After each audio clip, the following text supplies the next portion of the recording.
The land itself was the first crucible. To understand the world of the Vikings, one must first look to the geography that forged them, a long, rugged, and mercilessly beautiful arc of territory encompassing modern-day Denmark, Norway, and Sweden. This was not a uniform realm but a tapestry of dramatic contrasts, whose varied landscapes would directly shape the distinct characters and destinies of its peoples. The climate, though subject to fluctuation, was generally cool and demanding, the soils often thin and stony, imposing a hard, unyielding rhythm on life that rewarded resilience, ingenuity, and a profound understanding of the natural world. It was from this specific environmental and cultural matrix, in the centuries leading up to what we now call the Viking Age, that the unique blend of social structures, maritime technology, and worldview that empowered the Norse explosion onto the world stage gradually coalesced. Denmark, the southernmost of the Scandinavian lands, presented a gentler, more accessible face. A patchwork of fertile, rolling plains on the Jutland Peninsula and hundreds of islands, it was a country knit together by water. The seas were not barriers but highways, connecting scattered settlements with an ease unknown in the mountainous north. This accessibility fostered a different kind of society. Here, agriculture was more reliably prosperous, the rich soils could support larger, more concentrated populations. The archaeological record shows from an early date the emergence of substantial, planned villages, their long houses arranged in orderly rows, indicating a stable, agrarian way of life. Control of land and its produce became the primary source of wealth and power. This territoriality is vividly evidenced by the construction of massive linear earthworks, such as the Daneburg, begun in the 8th century, a clear statement of a collective, organized defense of a defined territory against continental neighbors to the south. The Danish identity was thus forged in the management of fertile land and the control of the strategic waterways that linked them to the wider Baltic and North Sea worlds. To the north lay Norway, a land of breathtaking severity and grandeur. Here, the sea did not gently insinuate itself but carved deep, fjord-scarred gashes into a mountainous spine. The coastline, impossibly long and fragmented, was the nation's lifeline, for travel by land was a formidable challenge of traversing steep valleys and negotiating high, barren plateaus. Between the mountains and the sea lay narrow strips of arable land, each fjord and valley a naturally isolated pocket of habitation. This geography promoted not centralization, but fierce local independence. Society organized itself around these individual fjord systems and valleys, each one a potential petty kingdom unto itself. Farming was possible, but often marginal, and the Norwegians became masters of exploiting the sea's bounty. Theirs was a culture deeply attuned to the rhythms of the ocean, for fishing, sealing, and whaling were not mere supplements to the diet but essential pillars of survival. It was along this fractured coast that the art of shipbuilding would be refined to its highest degree, born from the daily necessity of navigating treacherous, wind-whipped waters. The Norwegian spirit was hewn from rock and storm, its gaze perpetually turned outward across the North Atlantic.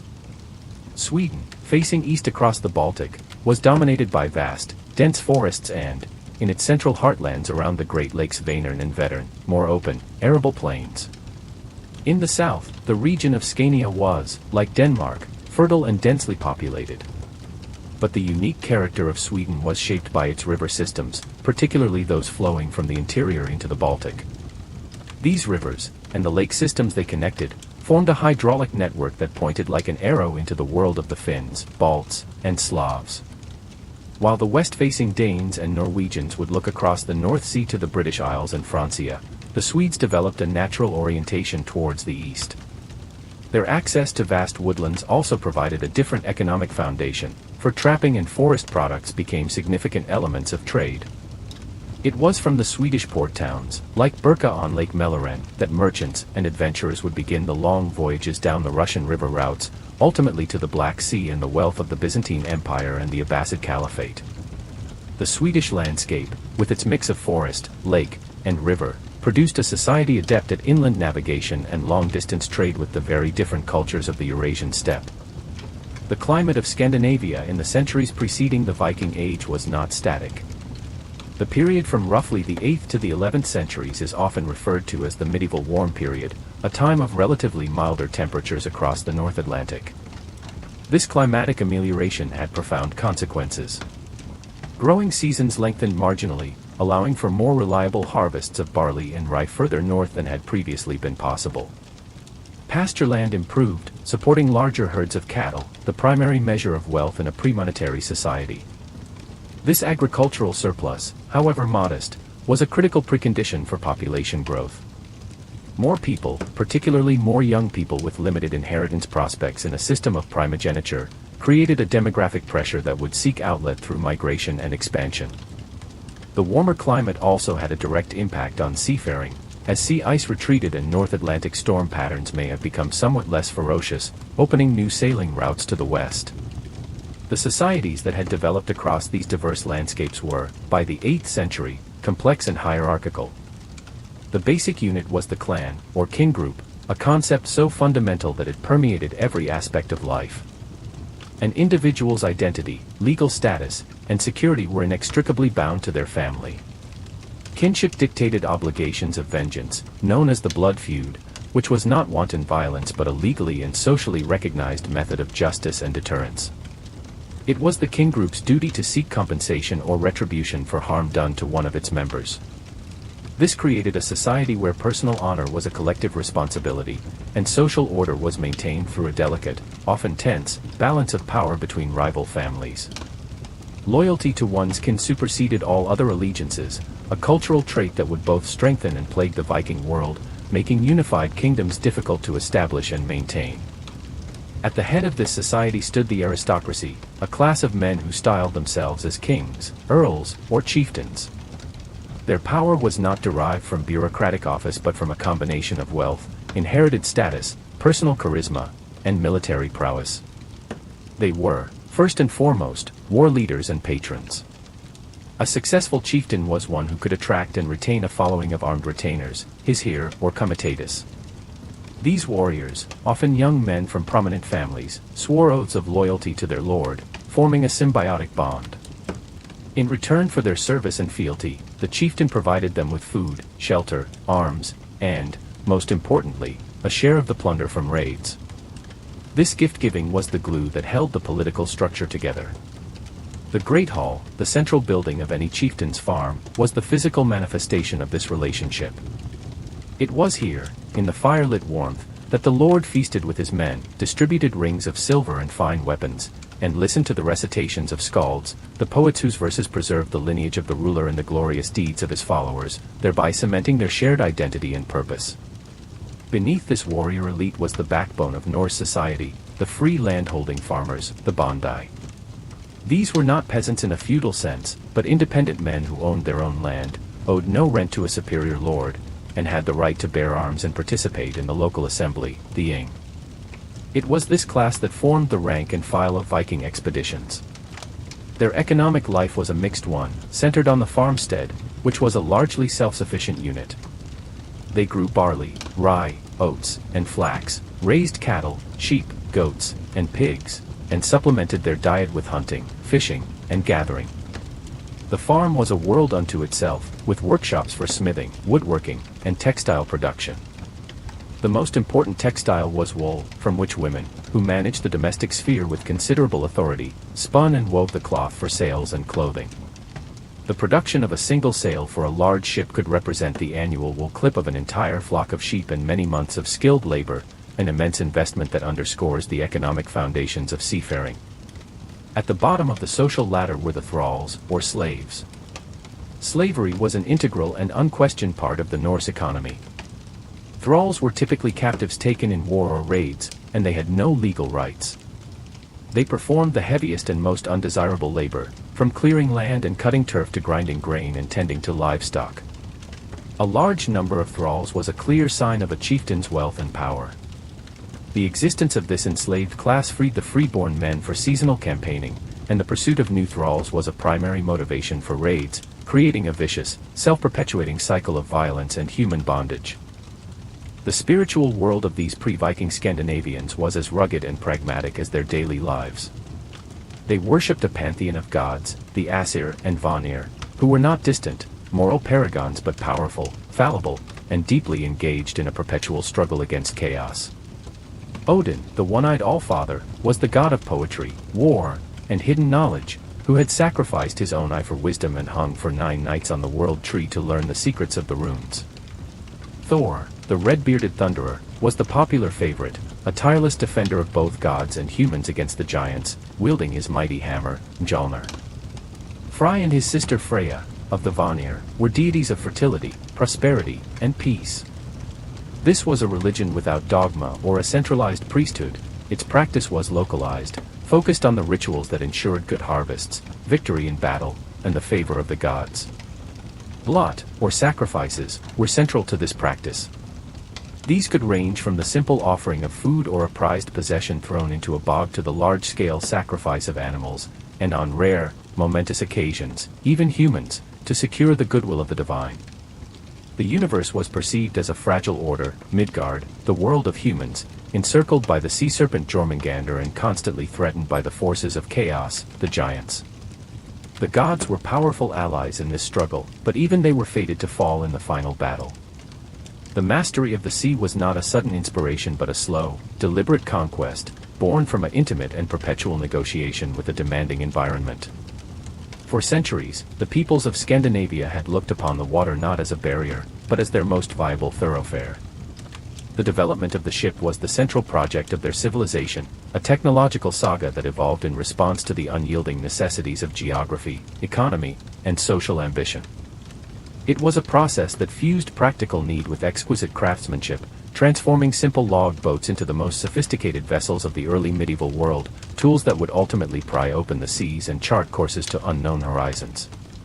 The story of this maritime evolution is etched in the archaeological record, beginning with the most elemental of watercraft. The earliest predecessors were dugout canoes, hollowed from single, massive tree trunks. While limited in size and stability, these craft were sufficient for inland waterways and sheltered fjords, serving the basic needs of fishing and local transport. The critical technological leap, one that would define Nordic shipbuilding for a millennium, was the shift to clinker, or lapstrake, construction. This method involved building the hull from the keel upward, with overlapping planks fastened together with iron rivets. The result was not a rigid shell, but a flexible, resilient structure that could twist and yield to the pressure of waves, absorbing stresses that would shatter a stiffer frame. This technique was already highly advanced in the vessels preserved in the Nydam Bog in Denmark, dating from the 3rd to 4th centuries. The Nydam boat, a formidable rowing vessel over 20 meters long, demonstrates a sophisticated understanding of naval architecture, with a solid keel, curved stems, and overlapping planks clenched with iron nails. It was a warship, built for power and speed, propelled by 30 oarsmen, a direct ancestor of the Viking longship, yet still lacking the defining feature that would unlock the open ocean, the sail. The adoption of the sail was the transformative moment, the point at which coastal seafaring graduated to true blue water navigation. The exact timing of this innovation in Scandinavia remains a subject of debate, but it is generally placed in the 7th or early 8th century. The evidence is circumstantial but compelling. Suddenly, ship burials become more elaborate, and the vessels within them, like the magnificent Oseberg ship from early 9th century Norway, are fully rigged for sail. The sail itself was a technological marvel, a massive, woven woolen square, often dyed in striking red stripes or bold checks, treated with animal fat or ochre to weatherproof it. Its production represented an enormous investment of labor and resources, requiring the wool of hundreds of sheep and countless hours of spinning and weaving. To control this powerful canvas required a complex system of rigging, a heavy yardarm to hoist it, stout shrouds to hold the mast steady, and sheets to trim the sail to the wind. The mast was set in a massive wooden block known as the Gjeringa, or Old Woman, a central structural member that distributed the immense forces of the wind throughout the hull. This integration of sail and clinker-built hull created a vessel of unparalleled versatility. The iconic longship, the Langskip, was the ultimate expression of this technology, designed for war and predation. Its form was dictated by speed and aggression. It was long, narrow, and shallow, with a length-to-beam ratio that could exceed 7:1. This sleek profile, combined with a shallow draft of often less than a meter, allowed it to fly across the waves and land on any accessible beach, a tactical nightmare for defenders accustomed to deep-water ports. Its strength was not just in its hull but in its entire construction. The keel was the backbone, carved from a single, massive oak log, providing directional stability. The overlapping planks were not merely riveted, they were caulked with tarred animal hair or wool, driven into the seams to make the vessel watertight. The ribs were added after the shell was complete, lashed to the planking with supple spruce roots, a technique that maintained the hull's vital flexibility. Every component, from the elegantly curved stem and stern posts to the intricately carved animal head terminals, was a testament to a woodworking tradition that viewed the axe and adze as extensions of the craftsman's hand. Alongside the swift longship evolved its sturdier, more capacious cousin, the nar. If the longship was a predator, the nar was a workhorse, the vessel of colonization and commerce. It was broader, deeper, and shorter, with a rounded hull designed for cargo capacity and seaworthiness in the brutal swells of the North Atlantic. While a longship might carry a raiding party of 40 or 50 men with minimal supplies, a nar could transport entire families, their livestock, tools, and household goods across thousands of kilometers of open ocean. It was the nar that made the settlement of Iceland and Greenland possible, vessels that could withstand being packed with timber, wool, and walrus ivory for the return voyage.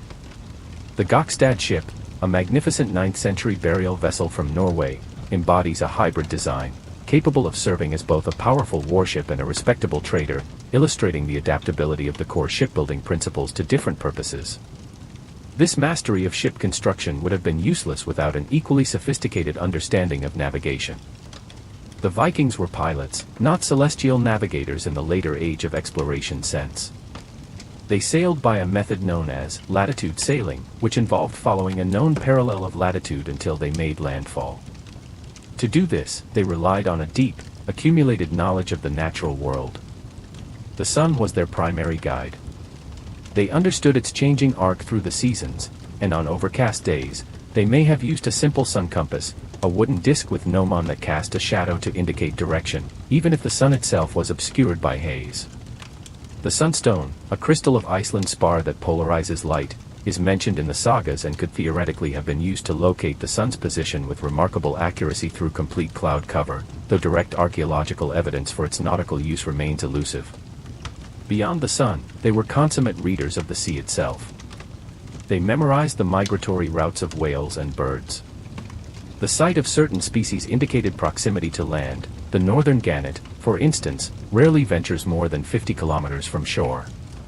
They understood wave patterns, knowing how the swell refracts around islands and headlands, providing a subtle, tactile map of the submerged landscape. They observed the color of the water, which changes with depth and the nature of the seabed. The taste of a piece of kelm could hint at the proximity of a shoreline. At night, they steered by the stars, and the pole star, Lyrsjarnen, the guiding star, was a fixed point in the northern sky, a constant reference in a fluid world. This was not science as we know it, but a profound, empirical wisdom, passed down through generations of seafarers, a living database of environmental cues that turned the trackless ocean into a familiar, if perilous, road. The impetus for this relentless refinement of maritime technology was a confluence of necessity and opportunity. Population growth in the limited arable lands of Scandinavia, particularly in Norway, created a push factor. Younger sons with little prospect of inheriting productive land looked outward for wealth and status. The social structure, which glorified the warrior chieftain and his gift-giving, created a powerful pull factor. Success in raiding or trading brought not just material wealth but immense social prestige, attracting followers and solidifying power. The ship was the key to this success. It was the instrument of social mobility. Furthermore, the expansion of trade networks, particularly from the Danish emporia like Hedeby and the Swedish port of Birka, brought the Norse into contact with the wealth of Francia, the Baltic, and the East. They saw the undefended riches of monastic communities on the coasts of the British Isles, their silver, books, and fine metalwork. They learned of the trade routes down the Russian rivers, where northern furs and amber could be exchanged for Islamic silver and Byzantine silks. The ship was the means to access this wealth. Thus, by the end of the 8th century, the call to the sea was not a single event but a cultural imperative, resonating through the fjords and farmsteads.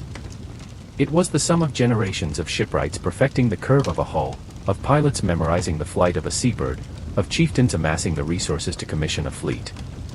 The longship and the nar were more than mere vehicles. They were the physical manifestation of a society's identity, ambition, and technical genius. They were homes on the water, military platforms, and symbols of power. In the creak of their rigging and the slap of waves against their clinker-built sides was the sound of a world expanding, of horizons dissolving.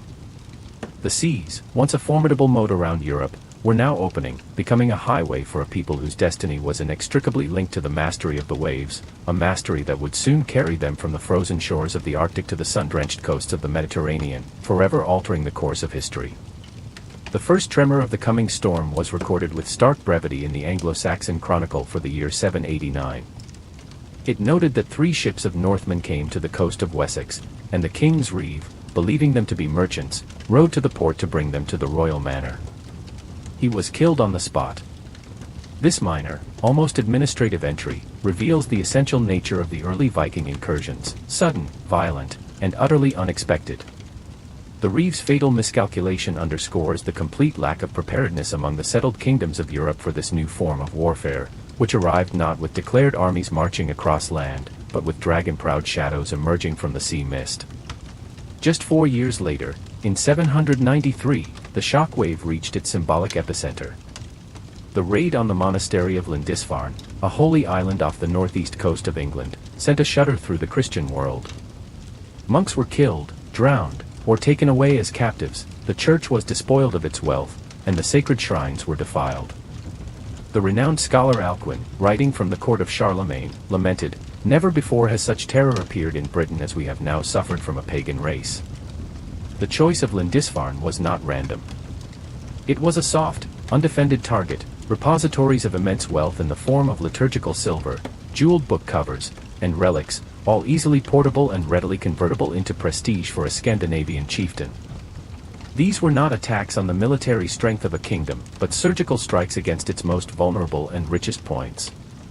The raids were a brutal business model, perfectly suited to the capabilities of the longship.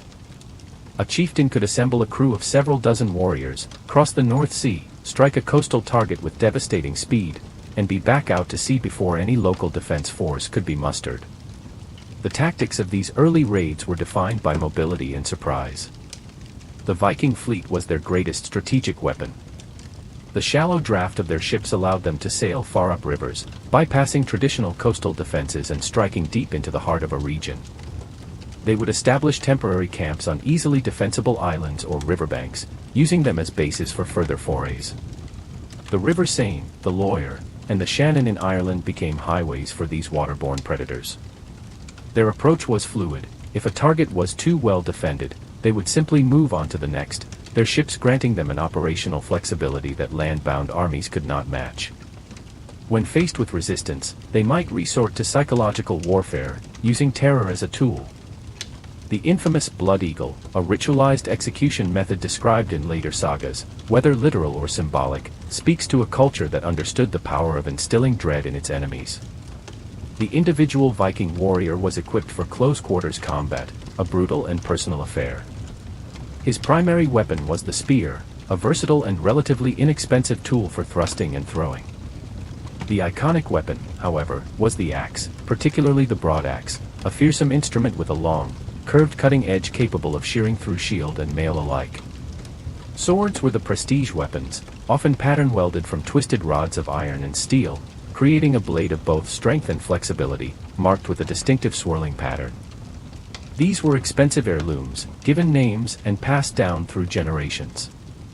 A round wooden shield, typically painted and with a central iron boss, was the standard defense.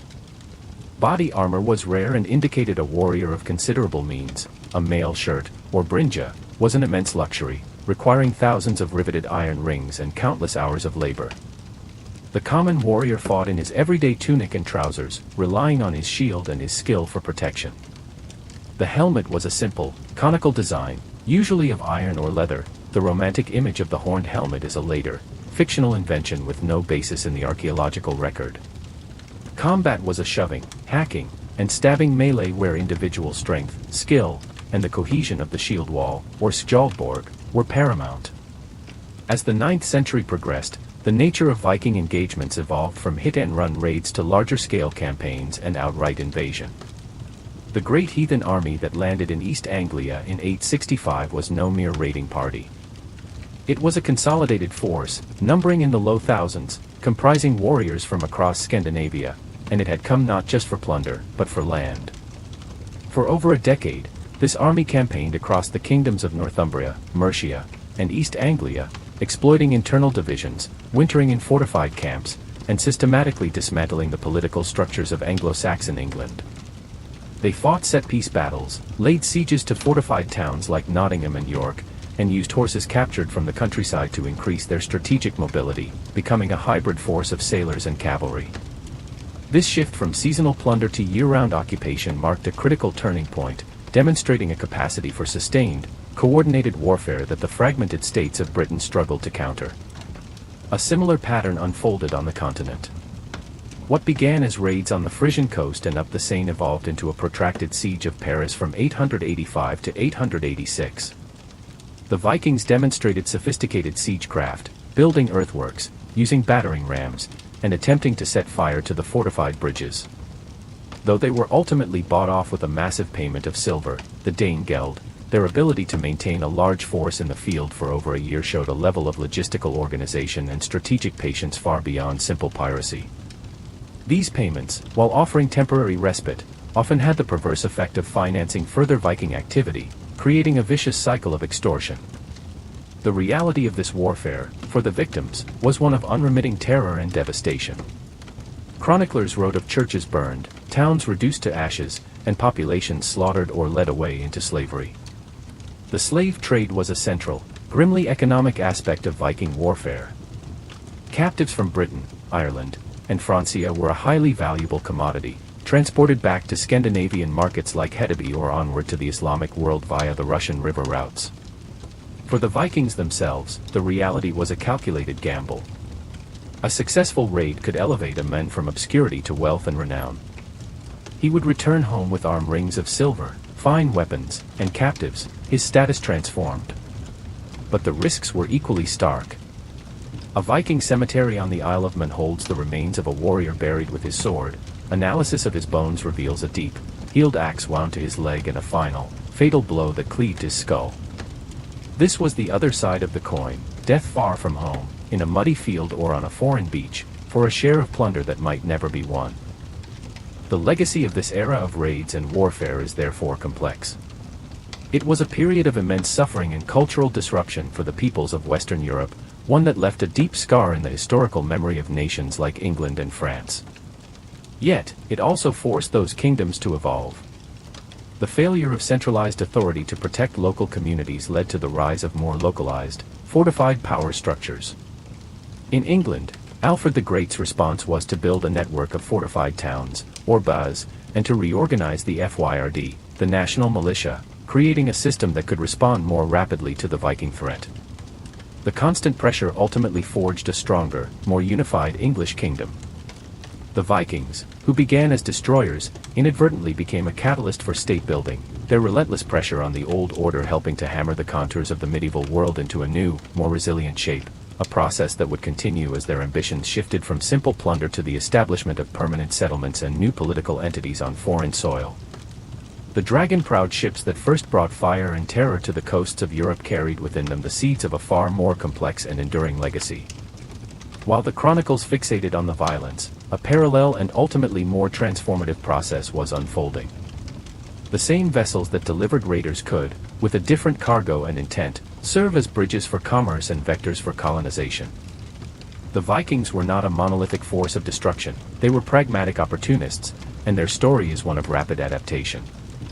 Within a few generations, the trajectory of their expansion shifted decisively from seasonal plunder to permanent settlement, and from mere takers to established traders, weaving a vast and intricate network of exchange that stretched from the desolate shores of the North Atlantic to the bustling markets of the Caliphate. This transition was driven by a clear-eyed understanding of opportunity. The initial raids provided not only silver and slaves but also intelligence.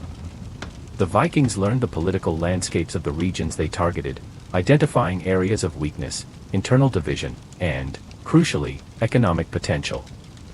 In the British Isles, they realized that the fertile lands of northern and eastern England, which would become known as the Danelaw, were as valuable as any monastic treasury. The great heathen army of the 9th century, having shattered the Anglo-Saxon kingdoms, began to shift from extraction to administration. They partitioned the land, with chronicles recording the systematic sharing out of territories among the warriors. This was no longer a raiding party but a migration. They established fortified towns, known as the Five Boroughs of Leicester, Nottingham, Derby, Stamford, and Lincoln, which became centers of trade and Danish power.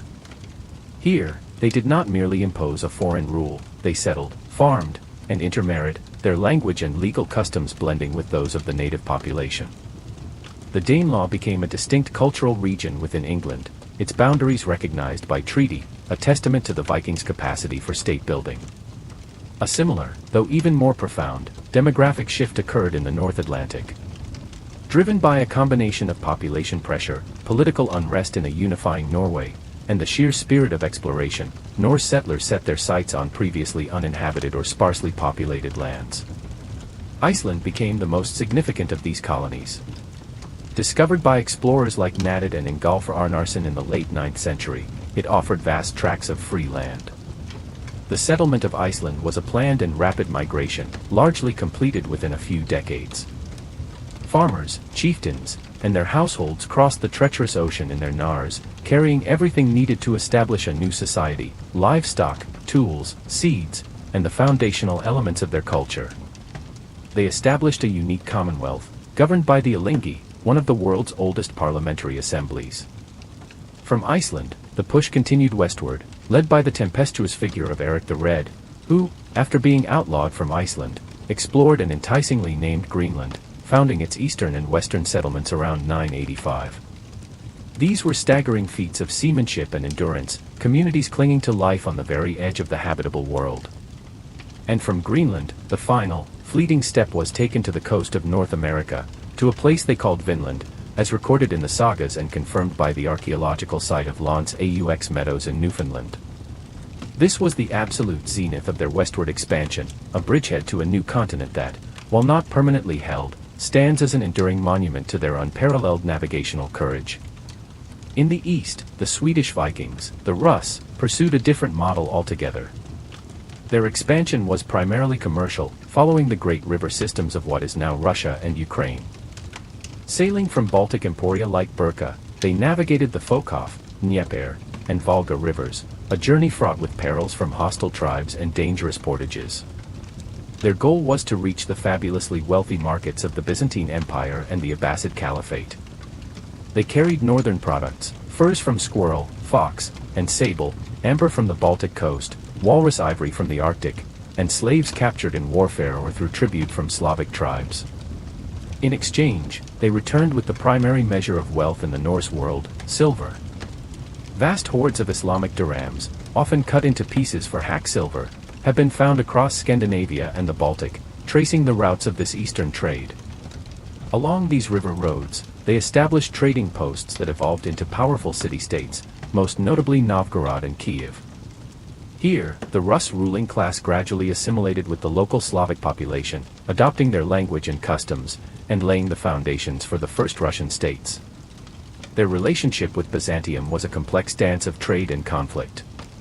They served as mercenaries in the Byzantine Emperor's Varangian Guard, a prized elite unit, while also launching audacious naval attacks on Constantinople itself, the greatest city in the Christian world. This vast network of trade and settlement fundamentally reshaped the Viking world and the worlds they touched. The flow of goods was not one way. Into Scandinavia poured not only silver but also luxury items, fine silks from Byzantium, glassware, spices, and exquisite jewelry. This influx of wealth and exotic goods transformed Scandinavian society, creating a more stratified and cosmopolitan elite. The trade routes also carried ideas and technologies. The adoption of Christianity, a slow process that began with exposure through trade and raids, was perhaps the most significant cultural import. Art styles from the British Isles, the Carolingian Empire, and the Orient influenced and enriched native Norse artistic traditions, leading to the vibrant amalgam seen in the Ends and Rindreich styles. The Vikings, in their role as traders and settlers, became a circulatory system for the early medieval world. They connected the economic periphery of the north with the prosperous cores of Western Europe and the Middle East. They founded cities that would become enduring centers of power, from Dublin in Ireland to Kiev in Ukraine. They cleared the wilderness of Iceland, creating a new society with a rich literary culture. They demonstrated a fluidity of identity that defies simple categorization, able to shift from raider to merchant to farmer to ruler as circumstance demanded. This capacity for adaptation, rooted in their maritime prowess and driven by an unyielding ambition for wealth and status, ensured that their impact would be etched not only in the scars of plundered monasteries but in the very fabric of nations, a legacy of connection and creation that spanned continents. The world of the Norse was not a neutral space, but a vibrant and precarious arena of constant interaction between the mundane and the divine. Their belief system, a complex tapestry of myth, ritual, and practical observance, was not a detached theology but a lived reality that provided a framework for understanding everything from the changing seasons to the outcome of a voyage. It was a religion without a centralized orthodoxy or a professional priesthood, rooted instead in local practice, oral tradition, and a deeply pragmatic relationship with powers that were both formidable and accessible. The gods were not distant creators but powerful, fallible beings who governed the forces of nature and human fortune, and whose favor was essential for survival and success. At the heart of this worldview was the concept of a cosmos divided into interconnected realms, held together by the world tree, Yggdrasil. This immense ash tree stood at the center of all things, its roots tapping into different wells of wisdom and destiny in the various worlds. Its branches stretched over the home of humanity, Midgard, and the divine abode of the Aesir gods, Asgard. Beneath one root lay the spring of Mimir, a source of immense knowledge, and beneath another, the chilling well of Hvergelmir, from which all rivers flowed. The tree itself was under constant assault. A serpent, Nidhogg, gnawed at its roots, while a stag and a goat browsed its leaves. This image of a cosmos both sustained and perpetually threatened was central to the Norse mentality. Order was not a default state but a fragile achievement, maintained through effort, wisdom, and the continued goodwill of the gods. The pantheon itself was divided into two primary families, the Aesir and the Vanir, whose mythic war and subsequent truce reflected a union of different spheres of influence. The Aesir, led by Odin, were gods of sovereignty, war, poetry, and cosmic law. Odin, the Allfather, was a figure of terrifying depth and paradox.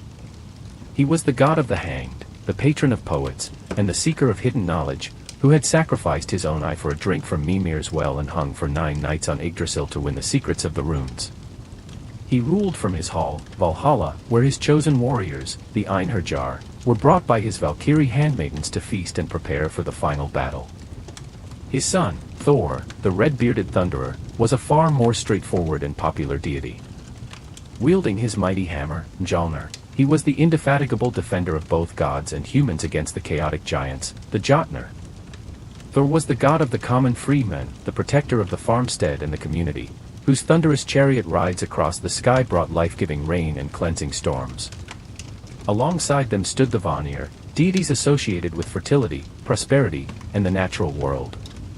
Njord ruled over the sea, winds, and wealth gained from trade and fishing. His children, the twins Frey and Freya, were among the most beloved of the gods. Frey, a god of peace, fertility, and sunshine, was invoked for good harvests and marital harmony. His boar, Gullinbursti, and his ship, Skidbladnir, which could be folded to pocket size, were symbols of this bountiful power. His sister, Freya, was a goddess of love, beauty, sex, and sorcery.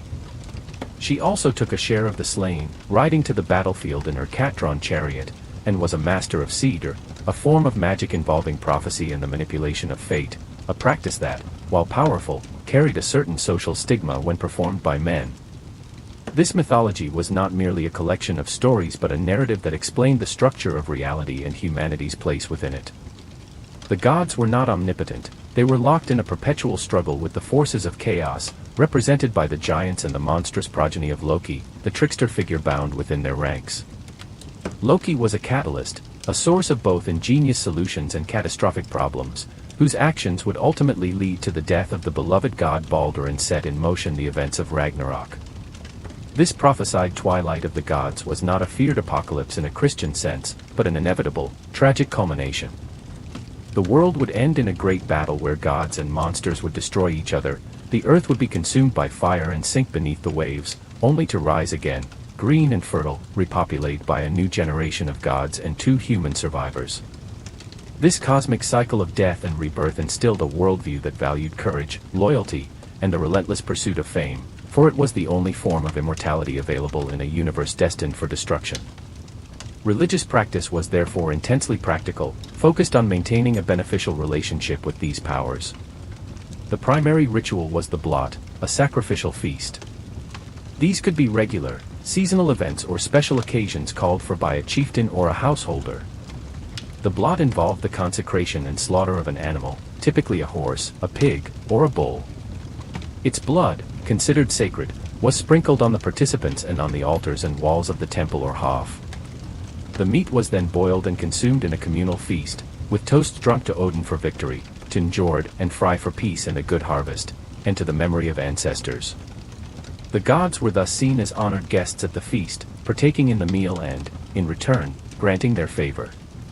On rare, momentous occasions, such as a dire famine or a major political crisis, human sacrifice might be offered, as attested to in both archaeological evidence, such as the bog bodies of Talent men and others, and in historical accounts like the description of the temple at Uppsala by Adam of Bremen.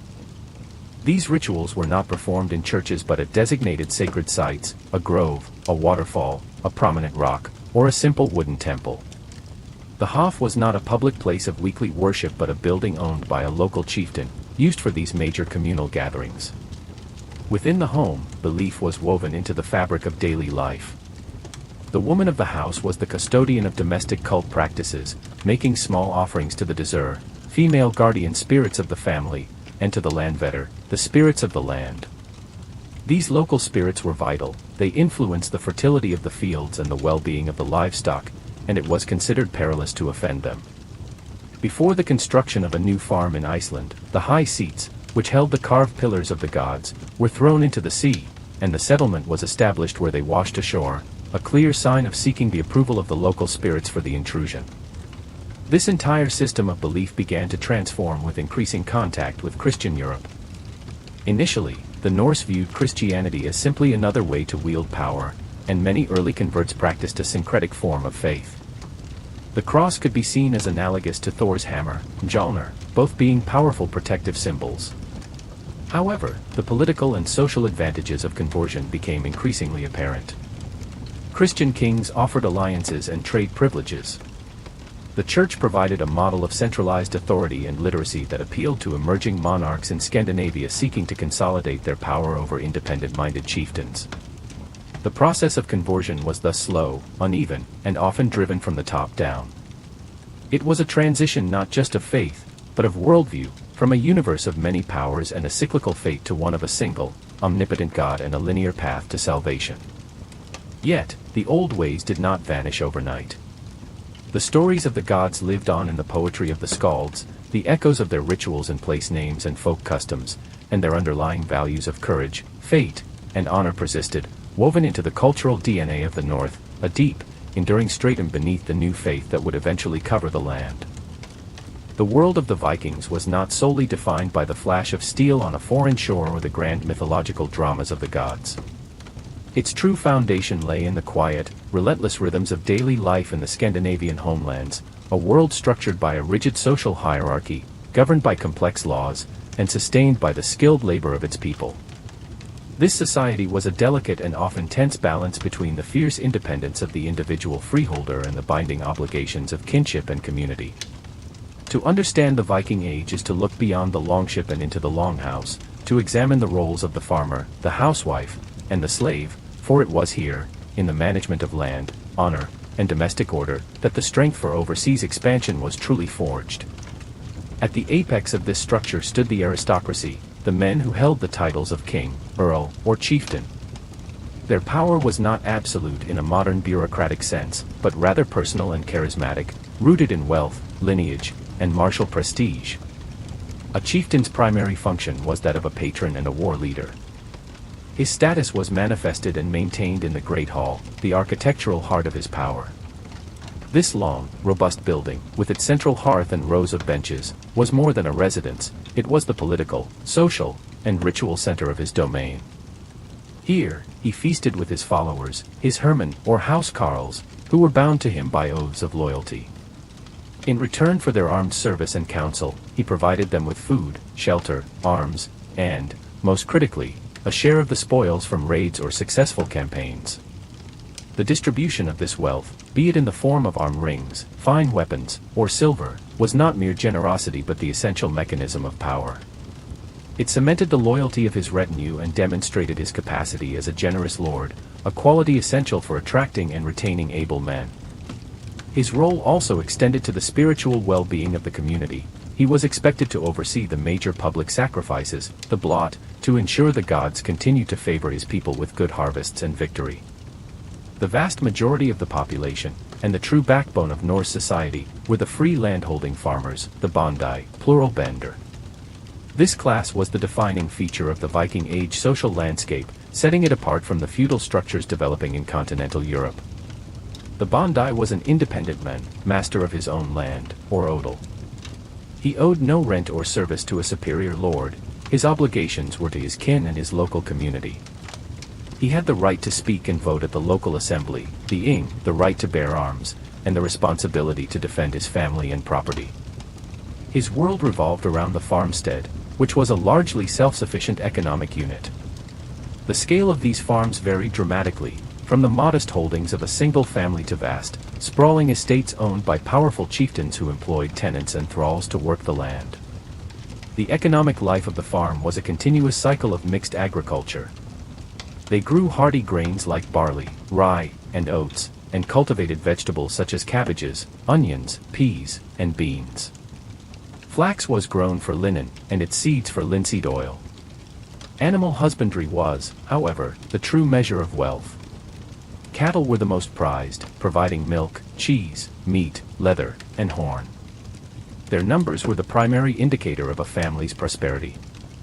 Sheep were equally vital for their wool, the raw material for the vast quantities of cloth and sails needed by a seafaring culture, as well as for meat and milk.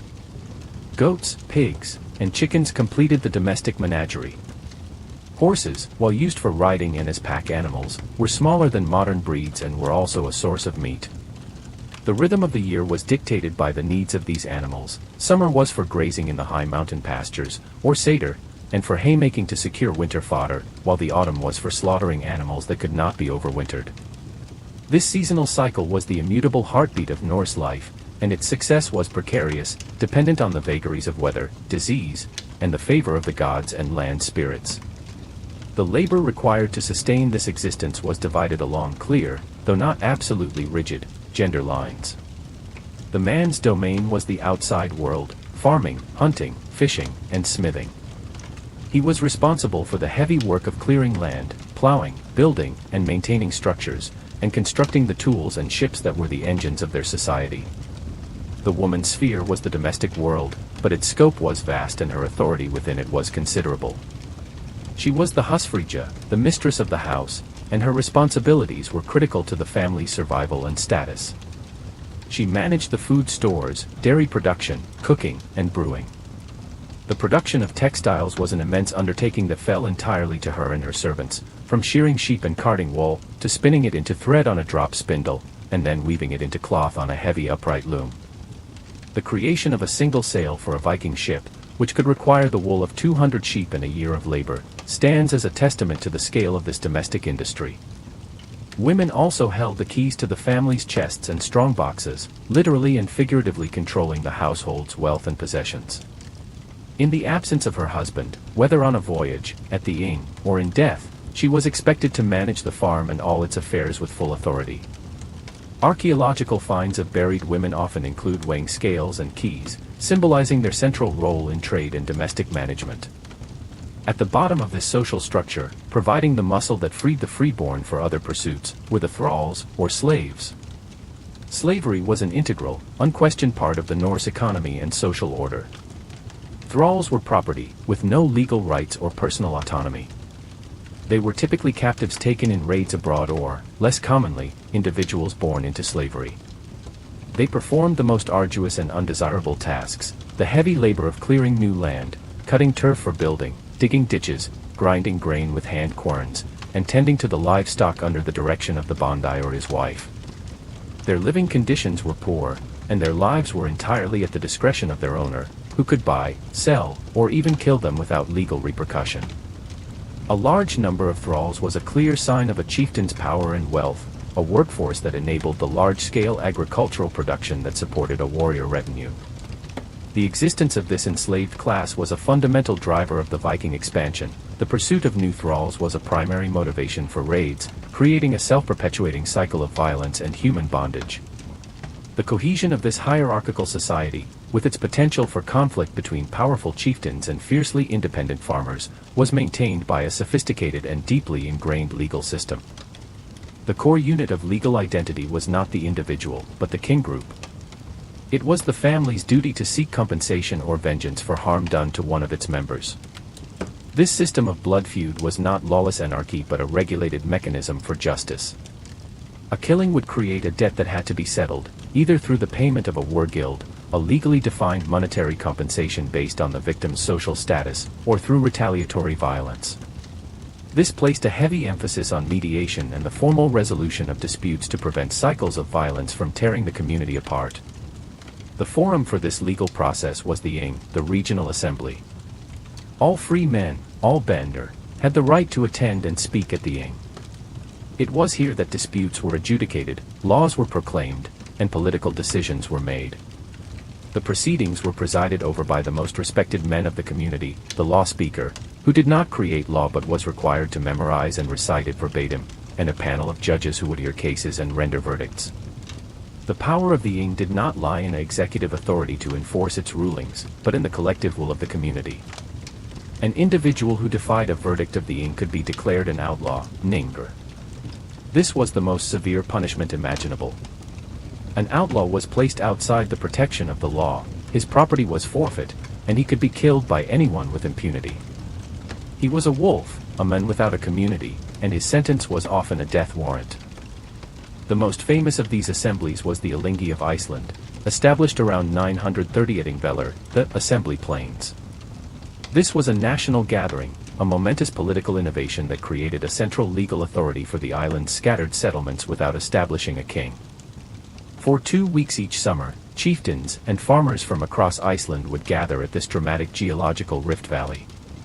The Alþingi served as a supreme court and a national parliament, where laws were recited, disputes between regions were settled, and major decisions affecting the entire Commonwealth were debated.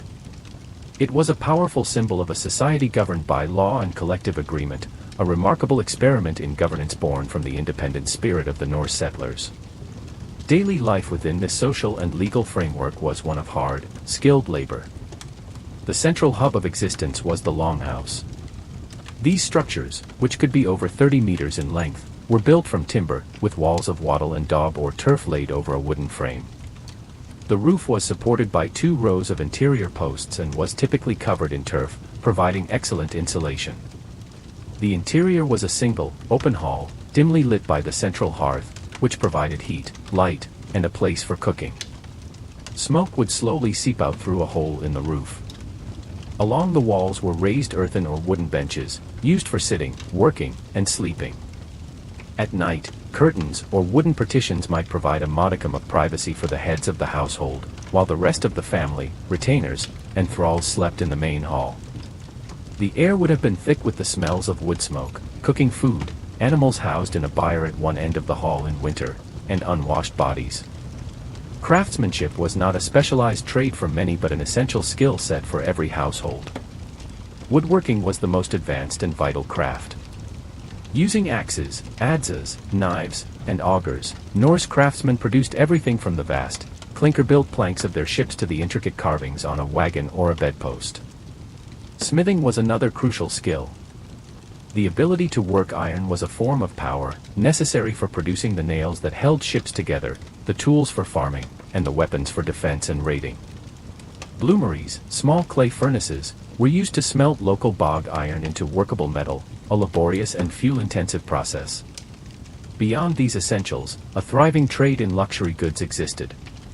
Jewelers worked silver and gold into intricate brooches, arm rings, and pendants, often in the distinctive styles of the period, such as the gripping beast of the boar style or the fluid, interlacing patterns of the Jellinga and Mammon styles.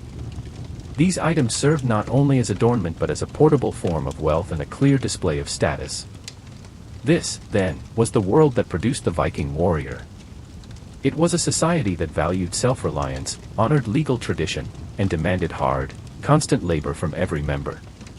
The farmer who meticulously built his soil, the woman who wove the cloth for the sail, the smith who forged the rivets for the hull, and the law speaker who recited the ancient codes at the ing were all engaged in the same project, the maintenance of a complex, robust, and ambitious culture.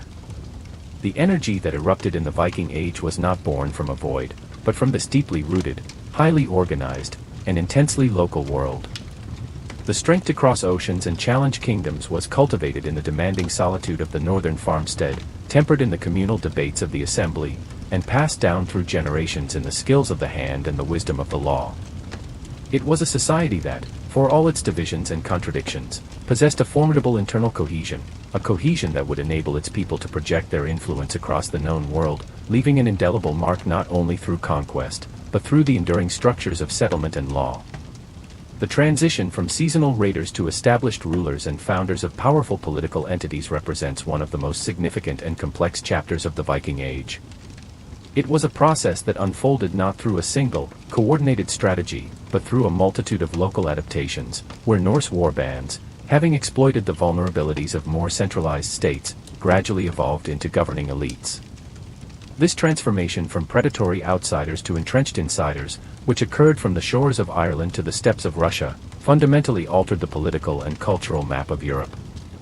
The stories of Dublin, York, Normandy, and the Kievan Rus are not merely tales of conquest, but of profound cultural negotiation, where the invaders' own identities were reshaped as they learned to administer, tax, and rule over diverse populations.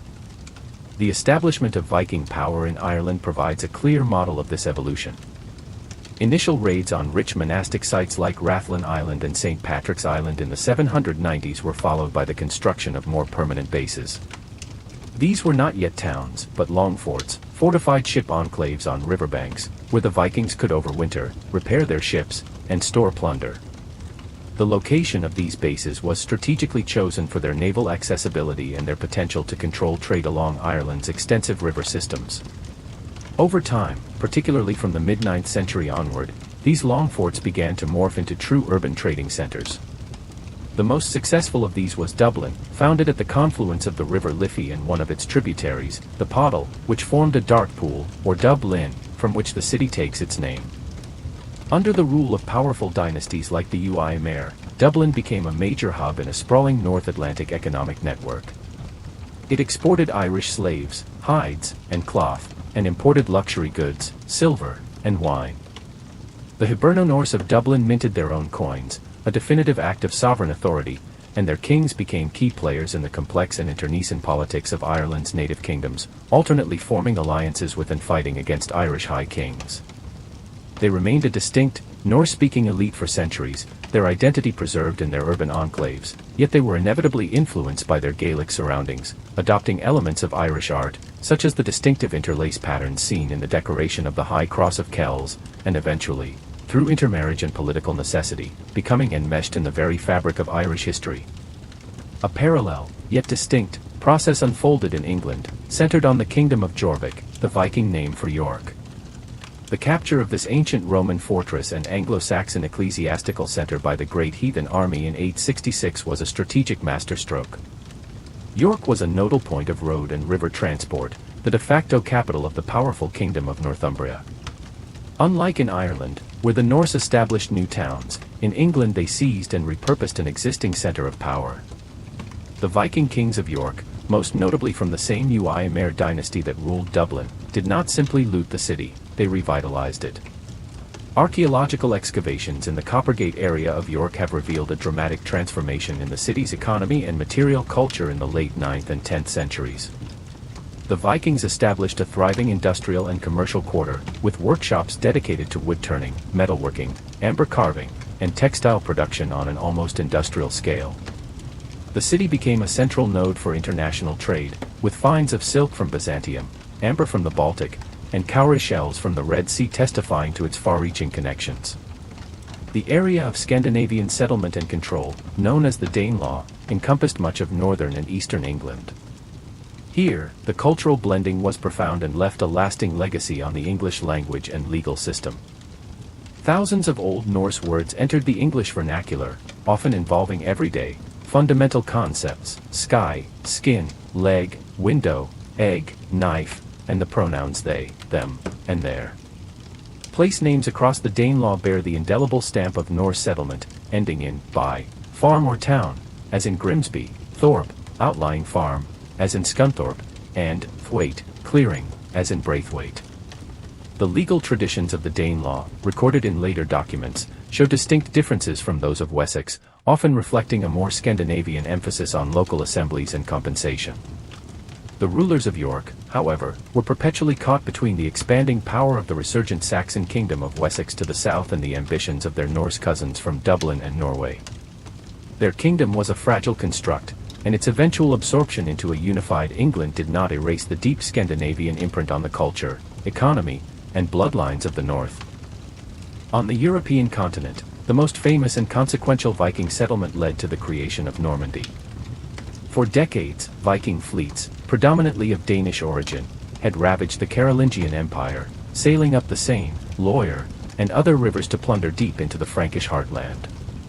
The Siege of Paris from 885 to 886 was a climactic event that demonstrated the Vikings' formidable siege capabilities and the weakness of the fragmented Carolingian state.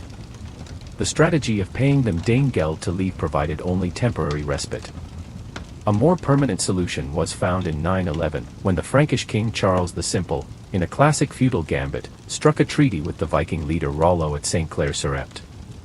In exchange for Rollo's homage and his agreement to defend the mouth of the Seine against further Viking incursions, Charles granted him the territory that would become known as Normandy, the land of the Northmen. Rollo and his followers were thus transformed almost overnight from pagan pirates into Christian vassals of the Frankish crown. This was a calculated act of assimilation on a grand scale.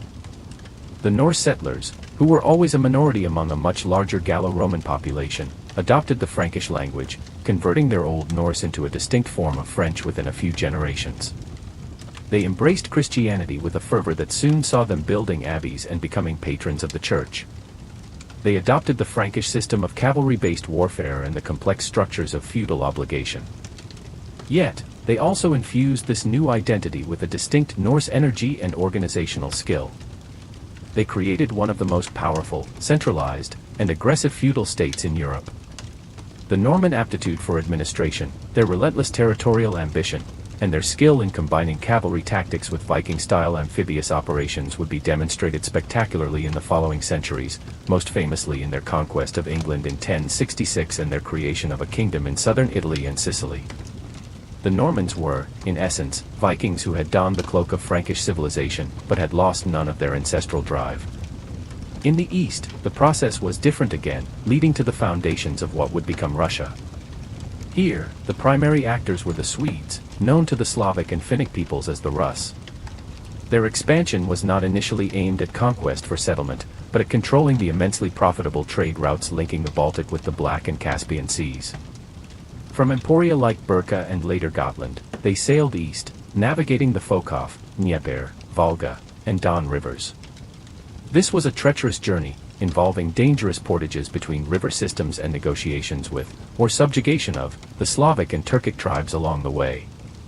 They established fortified trading posts, such as Staraya Ladiga and Novgorod, which evolved into city-states ruled by a Rus elite. Their primary exports were the products of the northern forests, furs, honey, wax, and, most tragically, slaves. In exchange, they sought the one commodity that was the ultimate measure of wealth in the Norse world, silver, in the form of millions of Islamic dirhams from the Abbasid Caliphate. According to the Russian Primary Chronicle, a later Slavic source, the turning point came in the late 9th century when the fractious Slavic and Finnic tribes of the region, tired of their own internecine strife, invited the Rus to come and rule over them. "Our land is great and rich," they said, "but there is no order in it. Come and rule over us." Whether this invitation was a later justification for conquest or reflects a genuine negotiation, the result was the consolidation of power under the Rus dynasty of Rurik. His successor, Oleg, captured the strategic city of Kiev on the Dnieper around 882, making it the mother of Russian cities. From this southern base, the Rus princes could better control the lucrative trade route to Byzantium. They launched several audacious naval attacks on Constantinople itself, the greatest city in Christendom, leading to treaties that granted them highly favorable trading rights. The cultural blending in the East was perhaps the most profound of all. The Rus ruling class, while initially maintaining its Scandinavian identity, language, and connections, gradually and completely assimilated with the subject Slavic population. Within a few generations, Old East Slavic became the language of administration and daily life. They intermarried extensively with the local elite. The process of assimilation was cemented by their conversion to Orthodox Christianity under Prince Vladimir the Great in 988. This decision, motivated by political and diplomatic calculation, tied the nascent Russian state irrevocably to the cultural and religious sphere of Byzantium, rather than to Latin Europe. The Rus became the eastern bulwark of Christendom, and their Viking origins were subsumed into a new Slavic identity, leaving behind a legacy of names, Rus itself, giving rise to Russia, and a foundational dynasty that would rule for centuries. In each of these disparate theaters, the Irish Sea, the English Danelaw, the French coast, and the Russian rivers, the pattern held true. The Vikings' initial success was based on their mobility, their military technology, and their ability to exploit political fragmentation. But their lasting impact came from their remarkable capacity for adaptation. They did not simply impose a monolithic Viking culture, they absorbed, integrated, and were transformed by the cultures they encountered. They became Irish kings, English earls, Norman dukes, and Russian princes. Their transformation from outsiders to rulers was a testament not only to their martial prowess but to a deep-seated pragmatism. They learned that the steady revenues from trade, taxation, and settled agriculture could be far more lucrative and sustainable than the sporadic windfalls of plunder. In doing so, they ceased to be Vikings and became the founders of new political worlds, leaving an indelible and complex legacy that stretched from the Atlantic to the gates of Asia. The Viking Age did not conclude with a decisive, singular battle or a sudden collapse of Scandinavian power. Instead, it faded, its energy gradually absorbed by the very forces it had once so effectively exploited. The process was one of transformation, both within the Scandinavian homelands and across the vast diaspora, driven by the most profound and enduring cultural shift of the era, the conversion to Christianity. This religious and ideological revolution, working in concert with profound internal political and economic changes, fundamentally altered the Norse worldview, reoriented their external relations, and ultimately integrated them into the mainstream of medieval European civilization, bringing the age of the independent, pagan sea raider to a close. The initial encounters between the Norse belief system and Christianity were characterized by a pragmatic and often syncretic coexistence. For the early Viking raiders and traders, the Christian god was simply another deity, one whose followers possessed immense wealth in the form of undefended monasteries and richly adorned churches. The cross was just another powerful symbol, and there is ample archaeological evidence of Norse individuals who comfortably incorporated Christian imagery, such as cross pendants or belt fittings, into their dress alongside Thor's hammers. This was not seen as a contradiction but as a form of spiritual insurance, a way to harness the power of any god that might prove effective. The first conversions in the Scandinavian diaspora were often driven by similar pragmatism. To secure trade agreements with Christian kingdoms, to marry into a powerful local family, or to form a political alliance, a Viking chieftain might accept baptism. His understanding of the faith was likely shallow, viewing it as a new form of ritual that could bring worldly success, much like a successful blot to Odin. These early, often individual, conversions were reversible and did not imply a rejection of the old gods. The more systematic Christianization of Scandinavia was a slower, more complex process, driven by a combination of external pressure and internal consolidation. Missionary efforts, initiated from both the Frankish and the Hamburg-Bremen archbishopric in Germany and from England, began in earnest in the 9th century. Figures like Ansgar, the Apostle of the North, made inroads into Denmark and Sweden, founding churches in Hedeby and Birka, but their successes were fragile and often reversed after their departure. The real turning point came when the conversion was championed from the top, by Scandinavian kings themselves. For an emerging monarch seeking to centralize power, Christianity offered irresistible advantages. The old religion was decentralized, its practice tied to local chieftains and their control of cult sites. The new faith, with its hierarchical church structure, its literate clergy who could serve as administrators, its ideology of a single, all-powerful king of heaven that mirrored a single, all-powerful king on earth, was a potent tool for state building. In Denmark, King Harald Bluetooth famously erected the Jelling Stone around 965, proclaiming that he had won for himself all of Denmark and Norway and made the Danes Christian. This was a political manifesto in stone.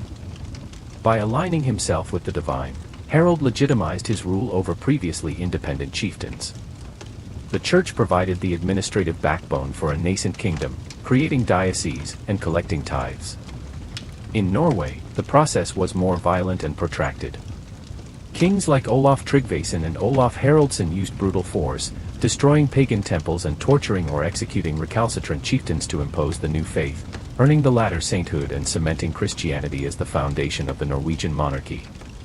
In Sweden, where central authority was weaker, the old beliefs held on the longest, with the Great Temple at Uppsala remaining a major pagan center into the late 11th century before finally being supplanted.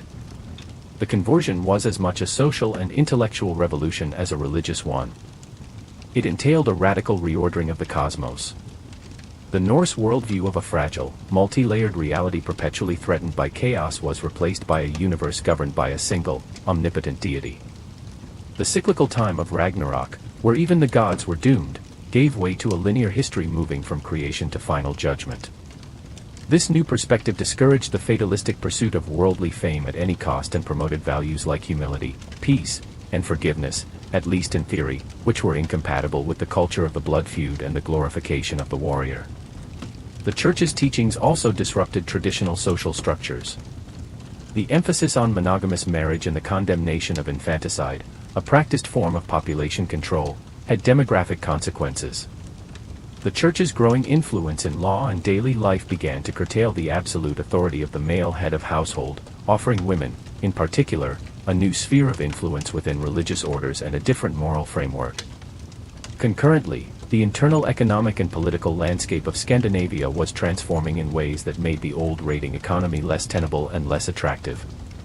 The homelands were becoming more prosperous and politically unified. The immense wealth funneled back from the diaspora, English silver, Islamic dirhams, Frankian riches, had stimulated local economies, leading to the growth of true towns like Sigtuna in Sweden, Trondheim in Norway, and Lund in Denmark. These were not just trading posts but administrative and ecclesiastical centers, symbols of a more settled and complex society. As royal power solidified, the old class of independent, seagoing chieftains found their power circumscribed. A king like Knut the Great, who ruled a North Sea empire encompassing Denmark, England, and Norway in the early 11th century, commanded fleets and armies on a scale that dwarfed the ambitions of any local lord. For a young man of ambition, service in a king's here now offered a more stable path to status and wealth than financing a risky private voyage. Furthermore, the targets of Viking expansion were adapting with devastating effectiveness. The fragmented kingdoms that had been such easy prey in the 9th century had learned hard lessons. In England, Alfred the Great and his successors had created a system of fortified buzz and a reorganized army and navy that could respond rapidly to incursions. The ad hoc resistance had given way to professional, centralized defense. In Francia, the chaos of the Carolingian dissolution was replaced by the rise of powerful regional principalities, like the very Duchy of Normandy, now manned by former Vikings who fiercely defended their territory against new raiders. The Frankish coast was no longer a soft target but a hardened one, defended by castles and cavalry. In Ireland, the rising power of the High Kings, particularly Brian Boru, culminated in the Battle of Clontarf in 1014. While often mischaracterized as a simple Irish versus Viking conflict, it was in reality a complex internal struggle where Irish kings fought alongside Hiberno-Norse contingents against other Irish and Norse allies. Nevertheless, its outcome curtailed the political independence of the Viking towns, firmly embedding them as players within the Irish political system, not masters of it. The closing of these traditional avenues of plunder was accompanied by a shift in European trade patterns. The flow of Islamic silver, which had been the lifeblood of the Eastern trade, dried up in the late 10th century due to changes in the mining economy of Central Asia. This made the Baltic and Russian river routes less lucrative. At the same time, the economic center of gravity in Europe was shifting towards the rising towns of the Netherlands and northern Germany, which were integrated into a different commercial network, one based on taxed and regulated trade rather than predatory acquisition. The final acts of the Viking Age were not raids but sanctioned, large-scale military expeditions that reflected the new, Christian, and monarchical order of Scandinavia. The Norwegian king Harald Hardrada, a true Viking in his personal history having served in the Varangian Guard, invaded England in 1066 not as a pirate but as a claimant to the throne, leading a professional army. His defeat and death at the Battle of Stamford Bridge is often symbolically marked as the end of the Viking Age. That same year, William, the Duke of Normandy, a polity founded by Vikings, launched his own invasion of England. This was not a Viking raid, it was a feudal campaign, blessed by the Pope and executed with the latest military technology and organizational skill. The Vikings had, in a sense, been so successful in adapting and integrating that they had transformed themselves into their former victims, Christian kings leading European armies. The decline of the distinct Viking identity was, therefore, a story of absorption and evolution. The Scandinavians did not become less powerful or less influential, they became different. They were now firmly part of Latin Christendom, their kings participating in crusades and international diplomacy. Their homelands were organized into the three medieval kingdoms of Denmark, Norway, and Sweden, with national churches, codified laws, and European-style monarchies. The longship, the ultimate symbol of their power, was rendered obsolete by changing naval tactics and the economics of deep-sea trade, which favored taller, broader cargo vessels. The spirit of exploration and expansion did not die, it continued in the North Atlantic with the Norse in Greenland and Iceland, and in the Baltic with the Scandinavian Crusades, but its character had fundamentally changed. The Viking Age closed not with a defeat, but with a metamorphosis. The raiders and traders from the north had challenged, shaken, and ultimately joined the European world order, leaving behind a legacy not of destruction, but of new kingdoms, revitalized towns, and a cultural vitality that had permanently enriched the tapestry of medieval Europe. The winds that had once filled their sails now filled the sails of a new, integrated Scandinavia, its gaze still turned outward, but its identity forever changed. The departure of the last longship from the stage of history did not mark the end of the Viking story. Instead, it initiated a long and complex process of reinterpretation, a transformation of historical memory into legend that would be shaped and reshaped by the values and anxieties of each succeeding era. The formidable raiders, traders, and settlers of the north did not vanish, they were sublimated into myth, their image oscillating between demonic barbarians and noble savages, their history mined for political legitimacy, artistic inspiration, and national identity. The journey from the gritty reality of the archaeological record to the modern pop culture phenomenon is a history in itself, revealing as much about the societies that did the remembering as it does about the Norse themselves. In the immediate centuries following the Viking Age, within Scandinavia itself, the primary custodians of memory were the Icelanders. Isolated in their North Atlantic Commonwealth and fiercely proud of their Norse heritage, they became the scribes of the Old World. During the 12th, 13th, and 14th centuries, they committed to parchment a vast and unique corpus of literature, the sagas of the Icelanders, the king's sagas, and the mythological and heroic poems of the Poetic Edda. These were not objective histories. The sagas of the Icelanders, such as Njál's saga or Egil's saga, are profound works of prose, presenting a seemingly realistic world of farmers, lawyers, and poets, where honor is the supreme currency and bloodshed is the inevitable consequence of its violation. They are steeped in a deep sense of the past, but they are literary constructs, composed centuries after the events they describe, reflecting the concerns and legalistic mindset of their own time of writing.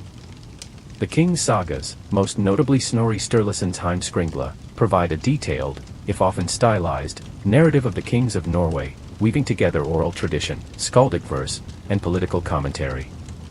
Snorri, a Christian chieftain and scholar writing in the 13th century, approached the pagan past with a remarkable blend of antiquarian interest and critical detachment. His prose Edda was a manual for aspiring skalds, written to preserve the complex pagan mythology that underpinned the old poetic canons, a mythology he sometimes rationalized as the misremembered deeds of powerful human warriors from Troy. In Iceland, the Viking legacy was not one of raiding, but of foundational settlement, law, and a heroic, if tragically flawed, code of conduct. Beyond Scandinavia, the memory was far less benign. In the chronicles of England, Ireland, and Francia, the Vikings were etched as a divine scourge, the inhuman Danes or Northmen who descended without warning to burn, plunder, and slaughter. They were the antitype of Christian civilization, pagans who desecrated altars and enslaved monks.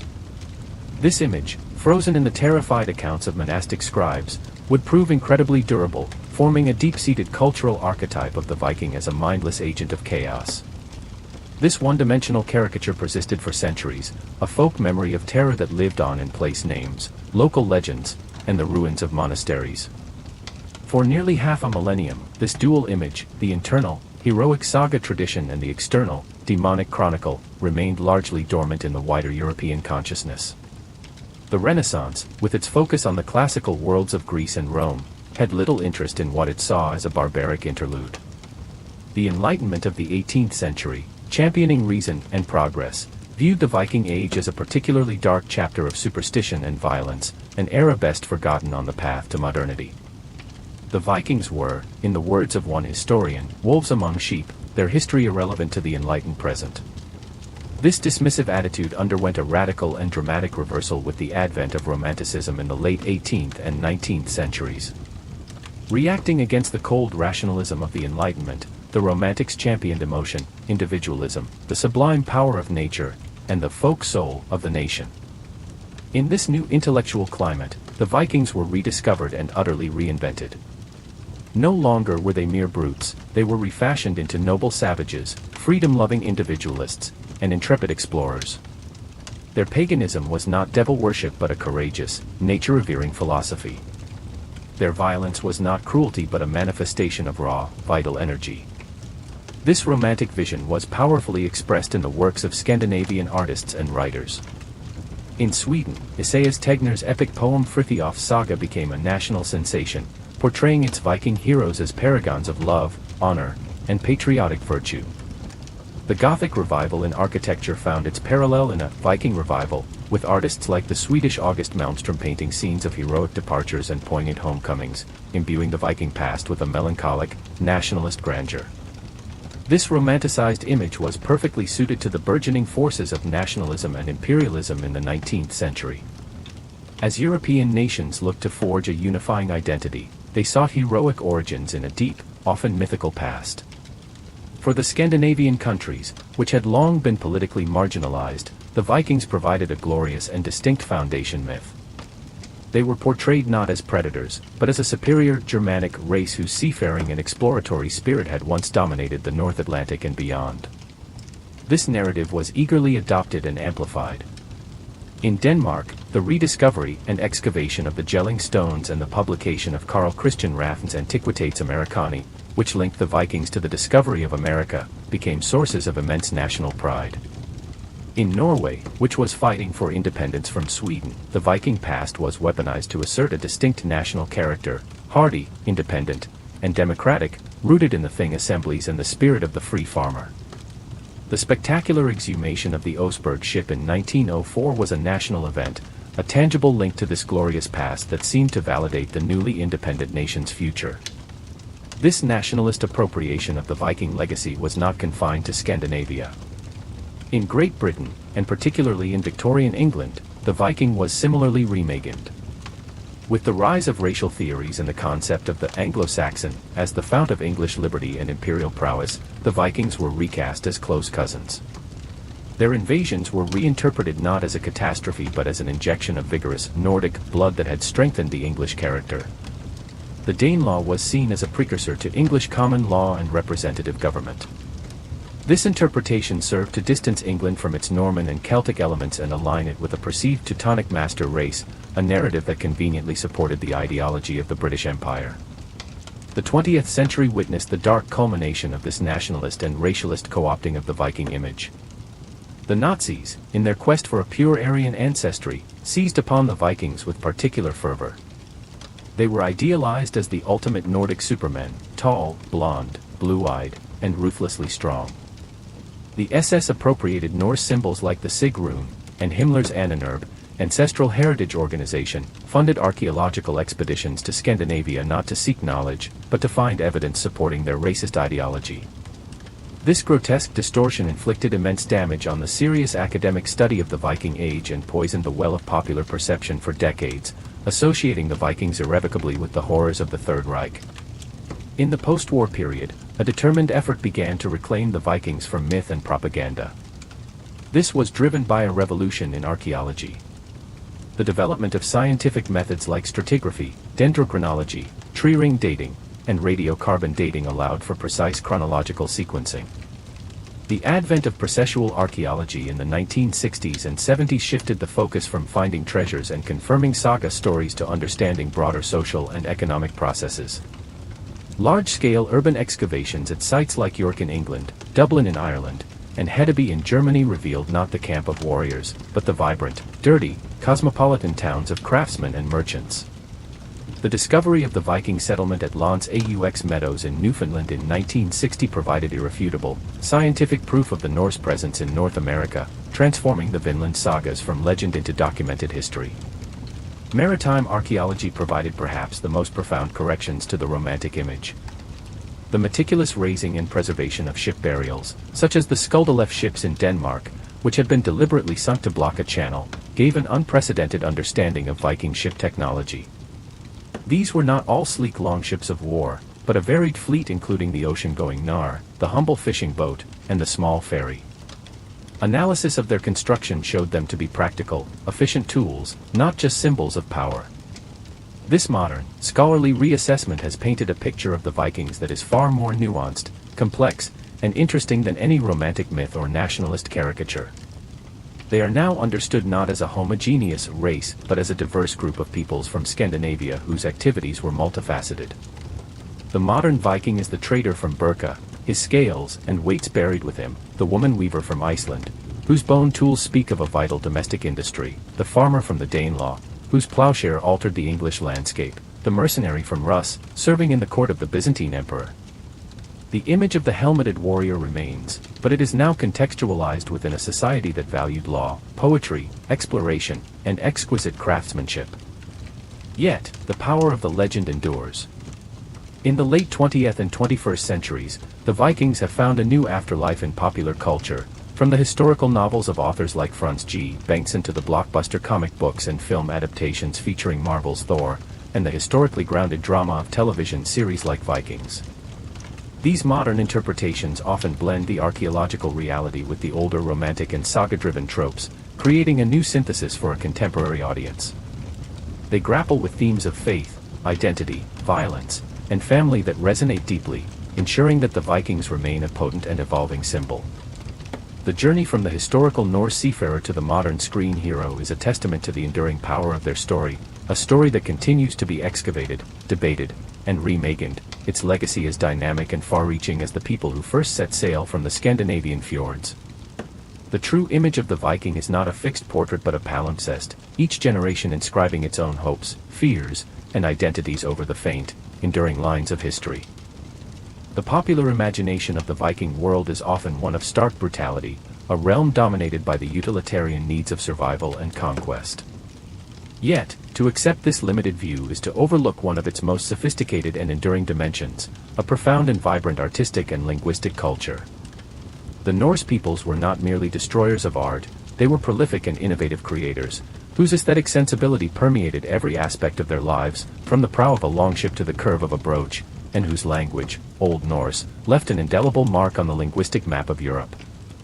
Their artistry was not a separate pursuit but an integral expression of their worldview, a complex visual language that spoke of power, identity, and belief, while their skaldic poetry and runic inscriptions represent some of the most intricate verbal arts of the early medieval period.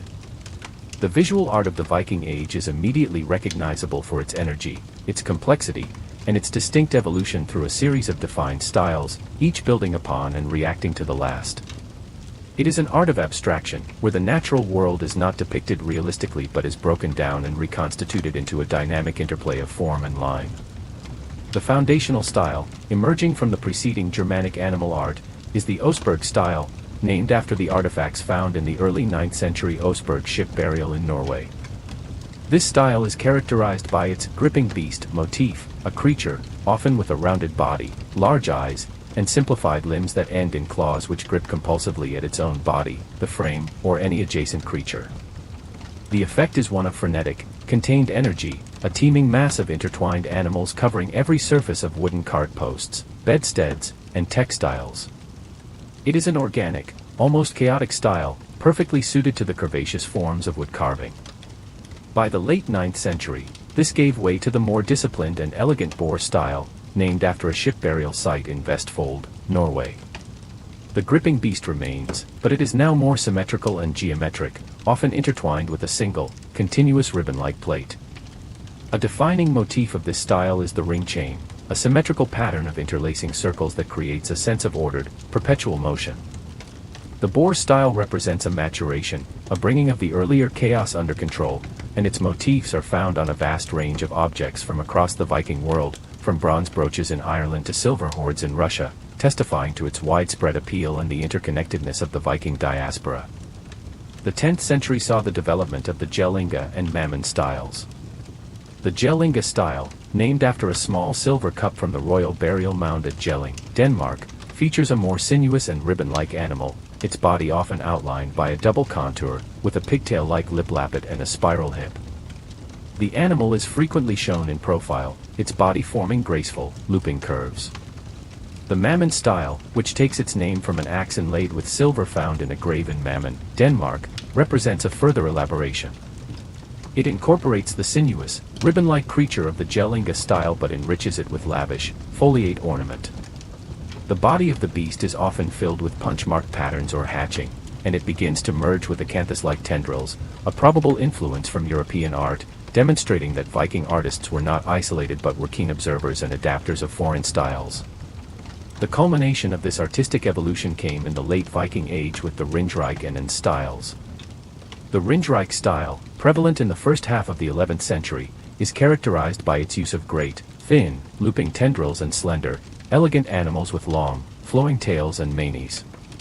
The famous Vang stone in Norway is a prime example, its surface a masterful balance of dense animal interlace and open, negative space. The final, and for many the most refined, Viking art style is the Ends style, named after the carvings on the wooden portal of the Stave Church at Ends, Norway. Here, the composition is pared down to its essentials, elegant, quadruped animals with slender, tubular bodies, and snakes with thin, looping bodies, all intertwined in a graceful, asymmetrical fight. The lines are fluid and economical, creating a sense of serene, yet potent, movement.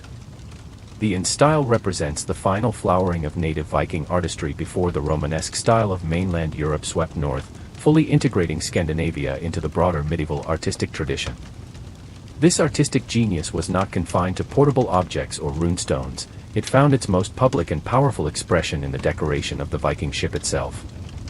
The longship was not merely a vessel, it was a floating symbol of prestige, power, and technological mastery. Its ornamentation, particularly the carved and often detachable head on the prow, was a statement of intent. These carvings, which could be fearsome dragons, serpents, or other beasts, were designed to project power, ward off evil spirits, and terrify enemies. The Oseberg ship, though a royal burial vessel and not a warship, is a breathtaking example of this ship ornamentation, its spiraling, gripping beast carvings on the prow and stern representing a floating gallery of Oseberg-style art. To see such a ship emerge from the coastal mist was to witness a fusion of technological terror and artistic splendor. Alongside this visual artistry existed a verbal art of equal complexity, skaldic poetry. This was the high art of the Viking Age court, a sophisticated tradition practiced by skalds, who were the poets, historians, and propagandists for kings and chieftains. Skaldic verse was not the spontaneous outpourings of bards, but meticulously crafted compositions, often composed in a meter called drakvate, court meter. This was an incredibly demanding form, with strict rules for syllable count, alliteration, and, most distinctively, internal rhyme. Beyond this structural complexity, the poetry was dense with a system of metaphorical circumlocutions known as kennings. A simple concept like ship would never be stated directly. Instead, a skald might call it the steed of the sea king, or the otter of the ocean. A warrior could be the feeder of the raven, and gold the fire of the dragon. Understanding a skaldic poem required a deep cultural literacy, an initiation into the shared mythology and heroic lore of the Norse world. A successful poem, delivered in the firelit hall, was a gift as precious as a ring of gold, immortalizing the deeds of the patron and securing the skald's own fame. It was through this intricate verbal art that history was preserved, reputation was made, and the legacy of the Viking elite was cemented. The most widespread form of writing, though not used for lengthy literary compositions, was the runic alphabet, the Futhark. The Viking Age used the younger Futhark, a streamlined version of the older Germanic alphabet, consisting of only 16 characters. This limited alphabet meant that many runes represented multiple sounds, making interpretation a specialized skill. Runes were not primarily for literature, they were tools for communication, commemoration, and magic. They were carved on wooden sticks for messages, on weapons to imbue them with power, a practice known as galder, and, most famously, on runestones. These towering monuments of granite, erected primarily in the late Viking Age, were public declarations, usually raised in memory of the dead. Their inscriptions, often framed within the body of a serpent or beast carved into the stone, follow a standard formula. X raised this stone in memory of Y, his, her father/mother/son/brother, a very good thing. But they also reveal personal stories of travel, trade, and tragedy. Some commemorate men who died in the east in Gardariki, Russia, or west in England, charting the vast geography of the Viking world. Others are more poignant, like the Danish runestone raised by a woman named Ragnhild in memory of her mother, the most skilled of women.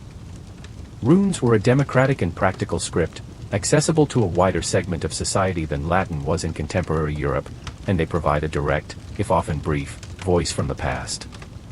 The most pervasive and lasting legacy of the Viking Age, however, may be linguistic. The Old Norse language, spoken across the Scandinavian world and their settlements, came into intense and prolonged contact with Old English, particularly in the Danelaw. The result was not merely a handful of loan words, but a profound influence on the very structure of English. When the languages of the Anglo-Saxons and the Danes met, they were similar enough to be partially mutually intelligible, both being Germanic tongues. This led to a process of simplification and hybridization.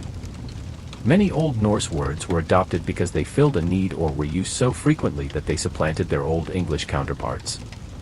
This is why modern English has such fundamental words of Norse origin: sky, skin, leg, window, egg, knife, take, get, they, them, their, and are. The pronouns are particularly significant, as they replace the Old English forms and are a rare example of a language borrowing its core grammatical structure. The sound system was also affected. The hard sk sound in words like sky and skin is Norse, where Old English would have softened it to sh, as in ship, which itself is from Old English sip. Even place names across northern and eastern England bear witness to this linguistic colonization. The endings by, Grimsby, Thorpe, Scunthorpe, Thwaite, Braithwaite, and Kirk, Ormskirk, are all of Old Norse origin, mapping the areas of densest Scandinavian settlement onto the landscape itself. The influence extended beyond England. In Normandy, the Old Norse of Rollo's followers was rapidly absorbed into the local Gallo-Romance language, but it left a residue of maritime and specific terms. And in the far north, the Norse language took root in the islands they settled. Old Norse evolved into Norn in Orkney and Shetland, where it survived for centuries, and it became the foundational language of Icelandic and Faroese. Icelandic, in particular, remains so conservative that modern Icelanders can still read the medieval sagas with relative ease, a living bridge to the Viking world. The world of Viking art, craft, and language, therefore, presents a profound counterpoint to the narrative of the raider. It reveals a culture capable of extraordinary subtlety, complexity, and aesthetic refinement. The same hands that wielded the battle axe could carve the delicate tendrils of the style. The same mind that planned a tactical assault could compose the intricate riddles of a skaldic verse. Their artistry was not a leisure activity but a fundamental expression of identity, a way of making sense of an imposing order on their world. And through their language, embedded in the very speech and place names of millions, the Vikings achieved a form of immortality, their voice echoing not in the silence of a burial mound, but in the living, evolving tongue of the English language and its cousins, a quiet but enduring testament to their far-reaching impact. The popular image of the Viking as a lawless marauder, governed only by the brute logic of the strongest, is one of the most persistent and profound misconceptions about their world. In reality, Norse society was bound by a complex, sophisticated, and deeply ingrained legal system that placed a premium on order, procedure, and the peaceful resolution of conflict. This system was not codified in vast libraries of law books but lived in the memory of the people, articulated in the open air of the assembly, and enforced by the collective will of the community. It was a world where personal honor was the bedrock of social standing, where the blood feud was a regulated institution of justice, and where the power of a king was often secondary to the ancient authority of the law. At the very heart of this legal universe was the concept of honor, or somi. Honor was not a vague notion of reputation, it was a tangible, quantifiable social asset, the foundation upon which a free man's standing, influence, and security were built. It was accrued through generosity, courage, wisdom, and the faithful fulfillment of obligations to kin and lord. Conversely, it could be lost through acts of cowardice, treachery, or, most potently, through insult. An insult was not merely an offense against pride, it was a direct assault on a man's social capital, a tangible devaluation of his worth in the community. To let an insult go unanswered was to admit its truth, resulting in a catastrophic loss of face that could render a man a social pariah, powerless and vulnerable. This cultural imperative to defend one's honor at all costs was the engine that drove the most distinctive and pervasive feature of Norse legal life, the blood feud. The blood feud, or vig, was not anarchy. It was, in fact, the primary mechanism for justice in a society that lacked a centralized state with a monopoly on violence. When a harm was committed, especially a killing, it created a debt. The responsibility for collecting this debt fell not to a police force, but to the victim's kin group. The injured family had the right, and indeed the obligation, to seek vengeance, to restore the balance of honor by taking a life for a life. This system of self-help justice created a society where every individual was enmeshed in a web of mutual responsibilities, and where an injury to one was an injury to all his kin. The threat of vengeful retaliation acted as a powerful deterrent, a form of social control that maintained a tense, often precarious, peace. However, a society perpetually locked in cycles of retaliatory violence would quickly tear itself apart. The genius of the Norse system lay in the intricate legal pathways it provided to avoid this outcome. The feuding process was heavily ritualized and regulated by custom. Before any violence could legitimately commence, a formal accusation had to be made, often at a public assembly. This public declaration was a crucial step, transforming a private grievance into a matter of public legal record. Following this, a period of negotiation would typically ensue. The offending party, and their kin, were expected to offer compensation to the victim's family to atone for the loss and avoid further bloodshed. This compensation was not a simple fine, it was a meticulously calculated payment known as the wergeld, price. The value of a wergeld was not equal for all, it was precisely calibrated to the social status of the victim. The killing of a chieftain demanded a vastly higher payment than the killing of a common freeman, reflecting his greater value to the community and the more severe honor debt incurred. A wergeld could be paid in silver, land, or prized possessions, and its acceptance by the victim's family was a legally binding act that formally ended the feud. To accept compensation and then seek vengeance anyway was a grave violation of the law, an act of dishonor. The forum where these accusations, defenses, and negotiations took place was the assembly, known as the Ing. This was the bedrock of Norse governance and legal practice. All free men, all bønder, had the right and duty to attend their local Ing. It was here that the law was proclaimed, disputes were adjudicated, and collective decisions for the community were made. The Ing was typically held at a fixed, often ancient and neutral site, frequently marked by a ring of stones. The proceedings were presided over by the most respected men of the region, but the ultimate authority resided in the consensus of the assembled freemen. The most critical figure at the Ing was the law speaker, the lgskummer. This was not a judge who made law, but a living repository of it. In an oral culture, the law existed only in the collective memory of the people, and the law speaker was the individual entrusted with its precise preservation and recitation. In Iceland, the national law speaker at the Alþingi was required to recite the entire legal code from memory over the course of his 3-year term.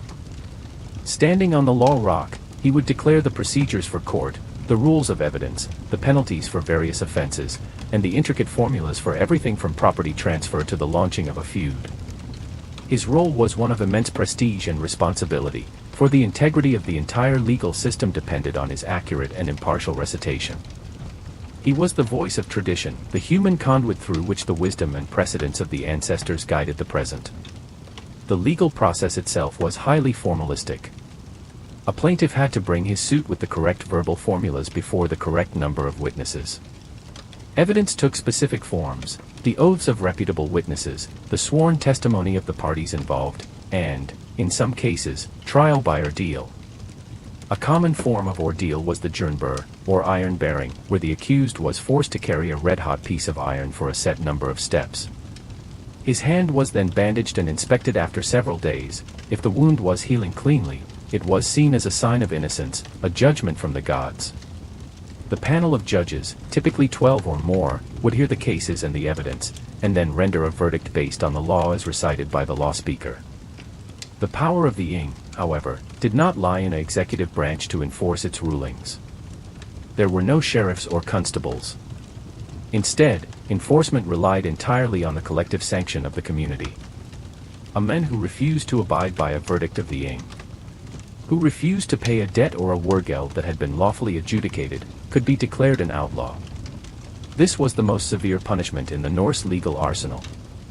A full outlaw, a skaganger, forest walker, was placed outside the protection of the law. His property was forfeit, he could not be fed or sheltered by anyone, and he could be killed on sight by any person with impunity. He was a wolf, a non-person, and his sentence was usually a death warrant, either from exposure and starvation or from the blade of a neighbor seeking to collect a bounty. The fear of this ultimate social expulsion, of being utterly cut off from the human community, was what gave the rulings of the Ing their force. It demonstrated that the law was ultimately backed not by a king's power, but by the consensus of one's peers. This system, while robust, was not static.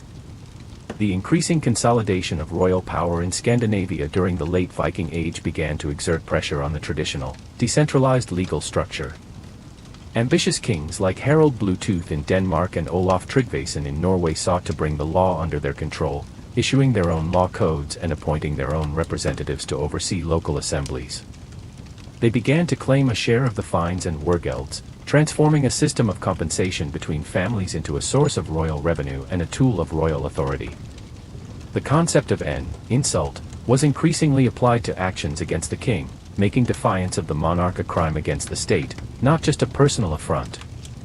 This gradual shift from a law of the people to a law of the king was a central part of the transformation of Scandinavia from a collection of chiefdoms into medieval kingdoms. Nowhere was the purest form of the Norse legal spirit more evident than in the Icelandic Commonwealth. Founded by settlers who had, according to the sagas, left Norway to escape the encroaching power of King Harald Fairhair, Iceland established a legal system without a king. For over 3 centuries, the Alþingi at Ingvellir served as the supreme legislative and judicial body for the entire island. Power was held by local chieftains, or gor, who held a gur, a chieftaincy, which was not a territory but a followership of free farmers. These farmers could choose which gua to follow, and the gor competed for influence at the Alþingi. It was a system of remarkable sophistication and fragility, where law and politics were inextricably linked, and where blood feuds, like the one famously detailed in Jarl's saga, could escalate to threaten the very fabric of the Commonwealth. The Icelandic system demonstrated both the immense potential and the inherent vulnerabilities of a society governed by law and honor without a central executive power. In conclusion, the legal world of the Vikings was a complex and nuanced edifice built upon the twin pillars of personal honor and collective governance. It was a system that recognized the human impulse for vengeance but channeled it into formal, public procedures designed to achieve restitution and restore peace. The law speaker and the Ing were the institutions that gave this system voice and authority, while the terrifying sanction of outlawry provided its ultimate enforcement. This commitment to law and process was not a minor facet of their culture, it was fundamental to their identity as a people. It enabled the coordination of vast maritime expeditions, the administration of diverse settlements from the Danelaw to the Russian rivers, and the maintenance of social order in a harsh and demanding world. The Viking, far from being a simple agent of chaos, was a man deeply embedded in a web of legal obligations and rights, for whom a verdict at the Ing carried a weight as formidable as any stroke of a sword. The Viking Age did not conclude with a decisive, singular battle or a sudden collapse of Scandinavian power. Instead, it faded, its energy gradually absorbed by the very forces it had once so effectively exploited. The process was one of profound transformation, both within the Scandinavian homelands and across the vast diaspora, driven by the most significant cultural shift of the era, the conversion to Christianity. This religious and ideological revolution, working in concert with deep internal political and economic changes, fundamentally altered the Norse worldview, reoriented their external relations, and ultimately integrated them into the mainstream of medieval European civilization, bringing the age of the independent, pagan Seirator to a close. The initial encounters between the Norse belief system and Christianity were characterized by a pragmatic and often syncretic coexistence. For the early Viking raiders and traders, the Christian god was simply another deity, one whose followers possessed immense wealth in the form of undefended monasteries and richly adorned churches. The cross was viewed as another powerful symbol, and there is ample archaeological evidence of Norse individuals who comfortably incorporated Christian imagery, such as cross pendants or belt fittings, into their dress alongside Thor's hammers. This was not seen as a contradiction but as a form of spiritual insurance, a way to harness the power of any god that might prove effective. The first conversions in the Scandinavian diaspora were often driven by similar pragmatism. To secure trade agreements with Christian kingdoms, to marry into a powerful local family, or to form a political alliance, a Viking chieftain might accept baptism. His understanding of the faith was likely shallow, viewing it as a new form of ritual that could bring worldly success, much like a successful blot to Odin. These early, often individual, conversions were reversible and did not imply a rejection of the old gods. The more systematic Christianization of Scandinavia was a slower, more complex process, driven by a combination of external pressure and internal consolidation. Missionary efforts, initiated from both the Frankish realm and the Hamburg-Bremen Archbishopric in Germany, and from England, began in earnest in the 9th century. Figures like Ansgar, the Apostle of the North, made inroads into Denmark and Sweden, founding churches in Hedeby and Birka, but their successes were fragile and often reversed after their departure. The real turning point came when the conversion was championed from the top, by Scandinavian kings themselves. For an emerging monarch seeking to centralize power, Christianity offered irresistible advantages. The old religion was decentralized, its practice tied to local chieftains and their control of cult sites. The new faith, with its hierarchical church structure, its literate clergy who could serve as administrators, its ideology of a single, all-powerful king of heaven that mirrored a single, all-powerful king on earth, was a potent tool for state building. In Denmark, the trajectory is clearly illustrated by the Jelling stones. King Gorm the Old, in the early 10th century, raised a stone in memory of his wife Thyra, praising her as Tanmarkarbut, the pride or ornament of Denmark, a statement of nascent royal and pagan authority. His son, Harald Bluetooth, erected the larger, more famous Jelling stone around 965, with a triumphant inscription. King Harald ordered this monument made in memory of Gorm, his father, and in memory of Thyra, his mother, that Harald who won for himself all of Denmark and Norway and made the Danes Christian. This was a political manifesto in stone. By aligning himself with the divine, Harald legitimized his rule over previously independent chieftains. The church provided the administrative backbone for a nascent kingdom, creating dioceses and collecting tithes. Harald also built massive circular fortresses, like Trelleborg and Furkut, which served as military strongholds and centers of royal control, physically demonstrating the new, centralized power that went hand in hand with the new religion. In Norway, the process was more violent and protracted, reflecting its more fractured political landscape. Kings like Hakon the Good, who had been raised in England, attempted to introduce Christianity in the mid-10th century but faced fierce resistance from the powerful pagan chieftains. The work of conversion was ultimately accomplished through brutal force by kings like Olaf Tryggvason and Olaf Haraldsson. They used methods that included destroying pagan temples, desecrating hofs, and torturing or executing recalcitrant chieftains to impose the new faith. Olaf Haraldsson, in particular, earned his sainthood and posthumous title, the Holy, through his relentless and often cruel campaign, which ultimately sparked a rebellion that led to his death at the Battle of Stiklestad in 1030. Yet, his martyrdom cemented Christianity as the foundation of the Norwegian monarchy, and his cult became a powerful unifying force for the kingdom. In Sweden, where central authority was weakest, the old beliefs held on the longest. The Great Temple at Uppsala, described in detail by Adam of Bremen, remained a major pagan center into the late 11th century, its golden ornaments glinting and its sacred grove hosting sacrifices, including of humans, every 9 years. The conversion of Sweden was a gradual, region-by-region process, often negotiated at the Ing assemblies, and it was not until the 12th century that the old faith was fully supplanted.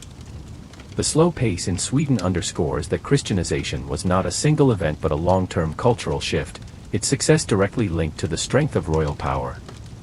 The conversion was as much a social and intellectual revolution as a religious one. It entailed a radical reordering of the cosmos. The Norse worldview of a fragile, multi-layered reality perpetually threatened by chaos was replaced by a universe governed by a single, omnipotent deity. The cyclical time of Ragnarok, where even the gods were doomed, gave way to a linear history moving from creation to final judgment. This new perspective discouraged the fatalistic pursuit of worldly fame at any cost and promoted values like humility, peace, and forgiveness, at least in theory, which were incompatible with the culture of the blood feud and the glorification of the warrior. The Church's teachings also disrupted traditional social structures. The emphasis on monogamous marriage and the condemnation of infanticide, a practiced form of population control, had demographic consequences. The Church's growing influence in law and daily life began to curtail the absolute authority of the male head of household, offering women, in particular, a new sphere of influence within religious orders and a different moral framework. Concurrently, the internal economic and political landscape of Scandinavia was transforming in ways that made the old raiding economy less tenable and less attractive. The homelands were becoming more prosperous and politically unified. The immense wealth funneled back from the diaspora, English silver, Islamic dirhams, Frankish riches, had stimulated local economies, leading to the growth of true towns like Sigtuna in Sweden, Trondheim in Norway, and Lund in Denmark. These were not just trading posts but administrative and ecclesiastical centers, symbols of a more settled and complex society. As royal power solidified, the old class of independent, seagoing chieftains found their power circumscribed. A king like Knut the Great, who ruled a North Sea empire encompassing Denmark, England, and Norway in the early 11th century, commanded fleets and armies on a scale that dwarfed the ambitions of any local lord. For a young man of ambition, service in a king's here now offered a more stable path to status and wealth than financing a risky private voyage.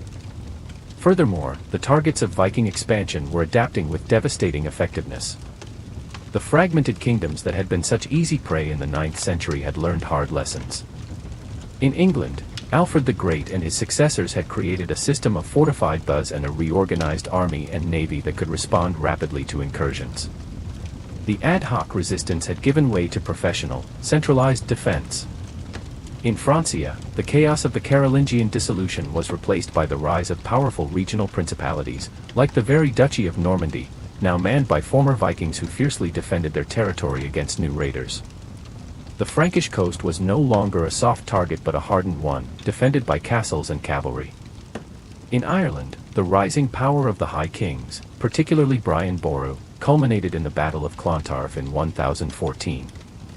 While often mischaracterized as a simple Irish versus Viking conflict, it was in reality a complex internal struggle where Irish kings fought alongside Hiberno-Norse contingents against other Irish and Norse allies.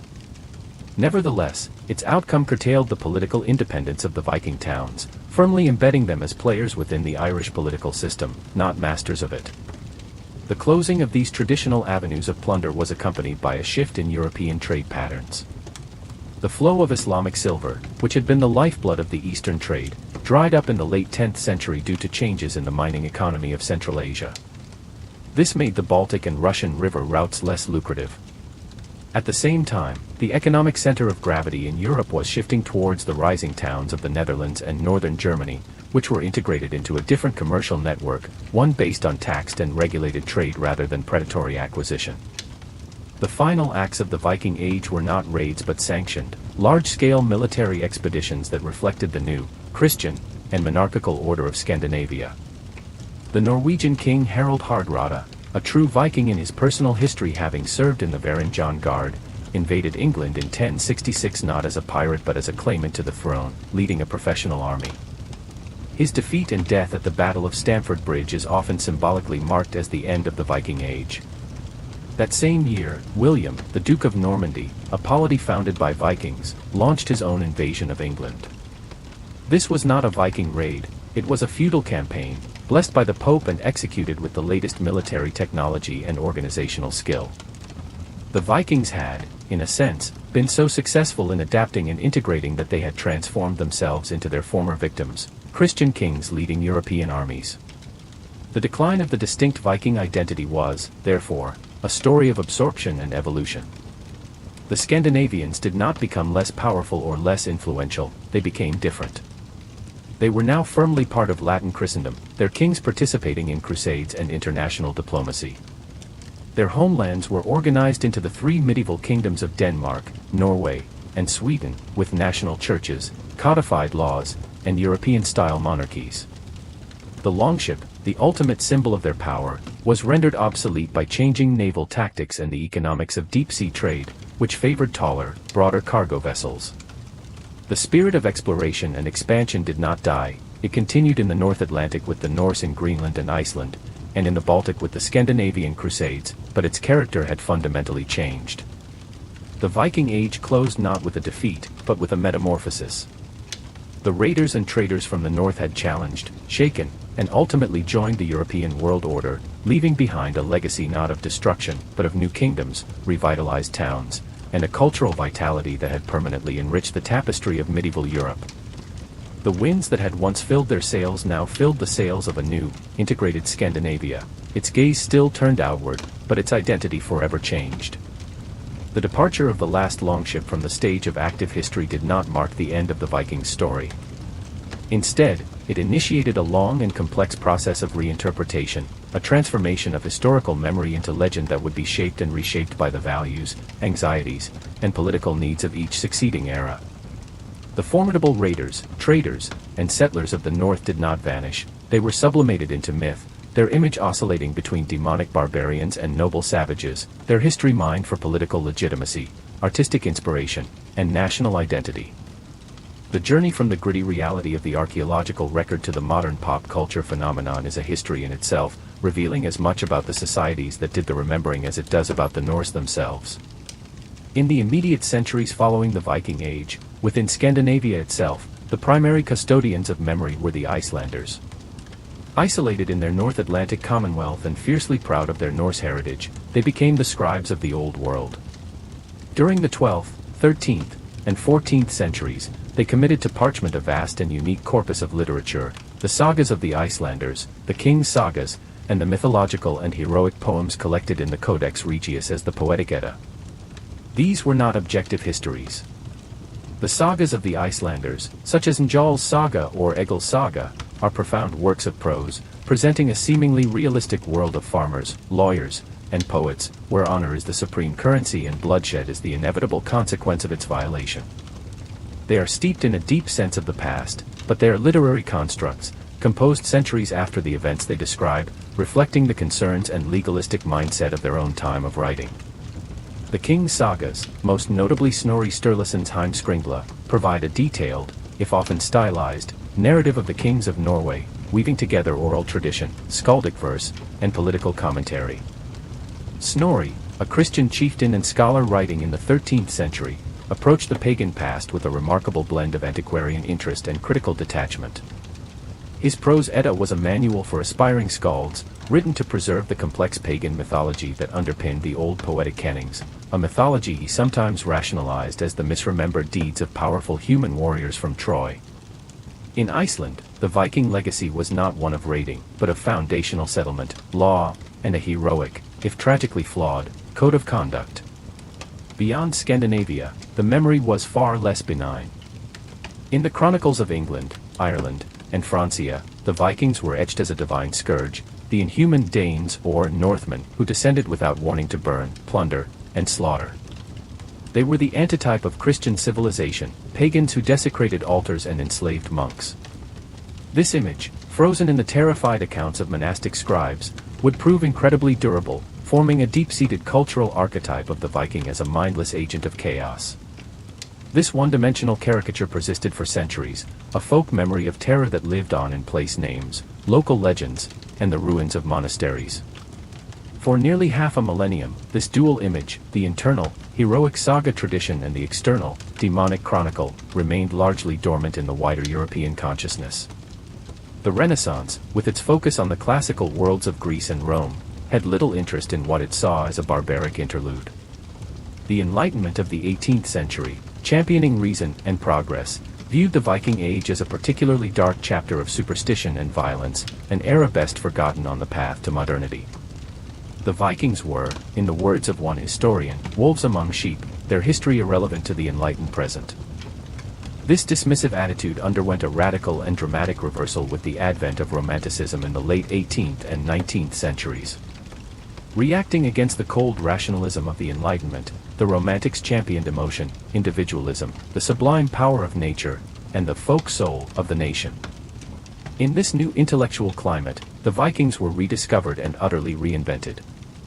No longer were they mere brutes, they were refashioned into noble savages, freedom-loving individualists, and intrepid explorers.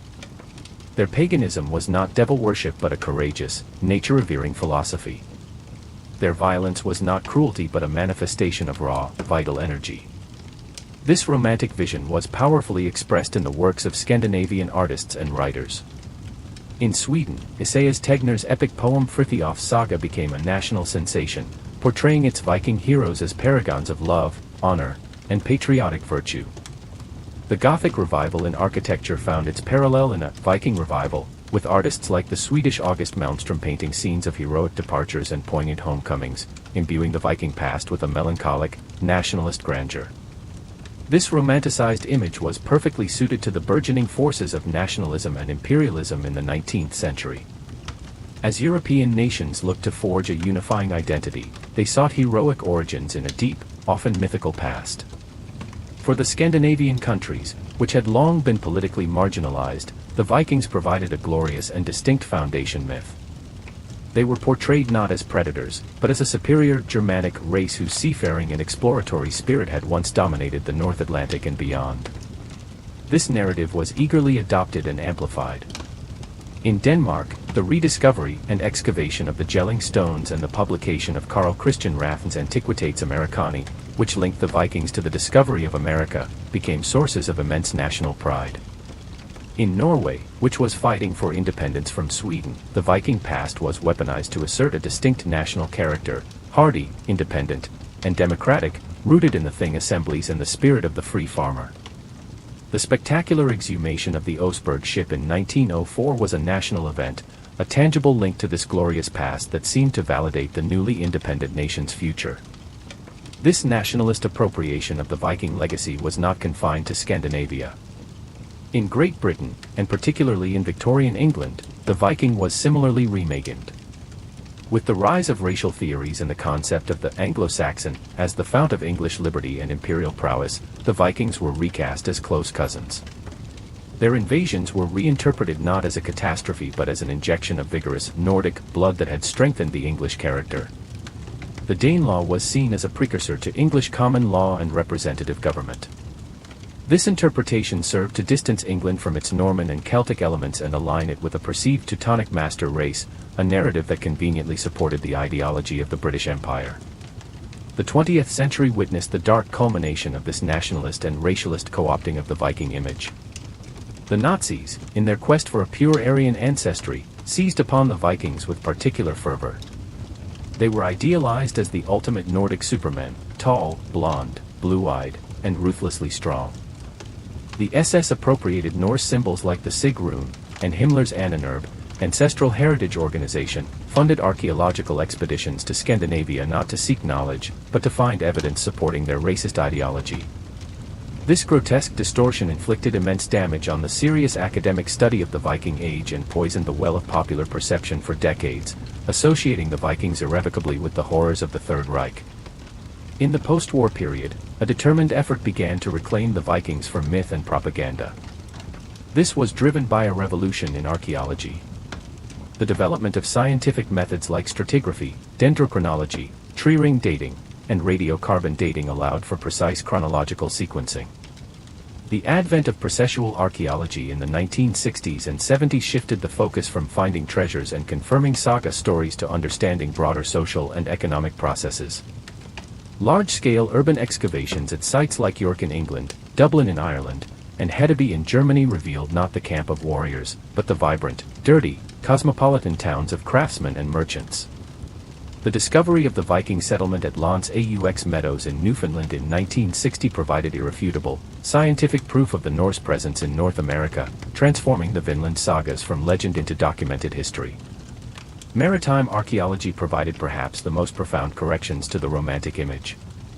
The meticulous raising and preservation of ship burials, such as the Skaldalef ships in Denmark, which had been deliberately sunk to block a channel, gave an unprecedented understanding of Viking ship technology. These were not all sleek longships of war, but a varied fleet including the ocean-going Nar, the humble fishing boat, and the small ferry. Analysis of their construction showed them to be practical, efficient tools, not just symbols of power. This modern, scholarly reassessment has painted a picture of the Vikings that is far more nuanced, complex, and interesting than any romantic myth or nationalist caricature. They are now understood not as a homogeneous race but as a diverse group of peoples from Scandinavia whose activities were multifaceted. The modern Viking is the trader from Birka, his scales and weights buried with him, the woman weaver from Iceland, whose bone tools speak of a vital domestic industry, the farmer from the Danelaw, whose plowshare altered the English landscape, the mercenary from Rus, serving in the court of the Byzantine emperor. The image of the helmeted warrior remains, but it is now contextualized within a society that valued law, poetry, exploration, and exquisite craftsmanship. Yet, the power of the legend endures.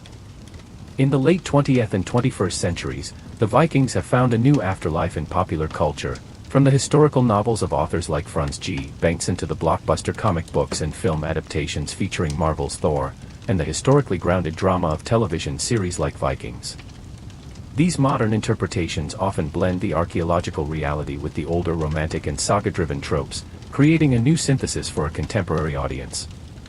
They grapple with themes of faith, identity, violence, and family that resonate deeply, ensuring that the Vikings remain a potent and evolving symbol.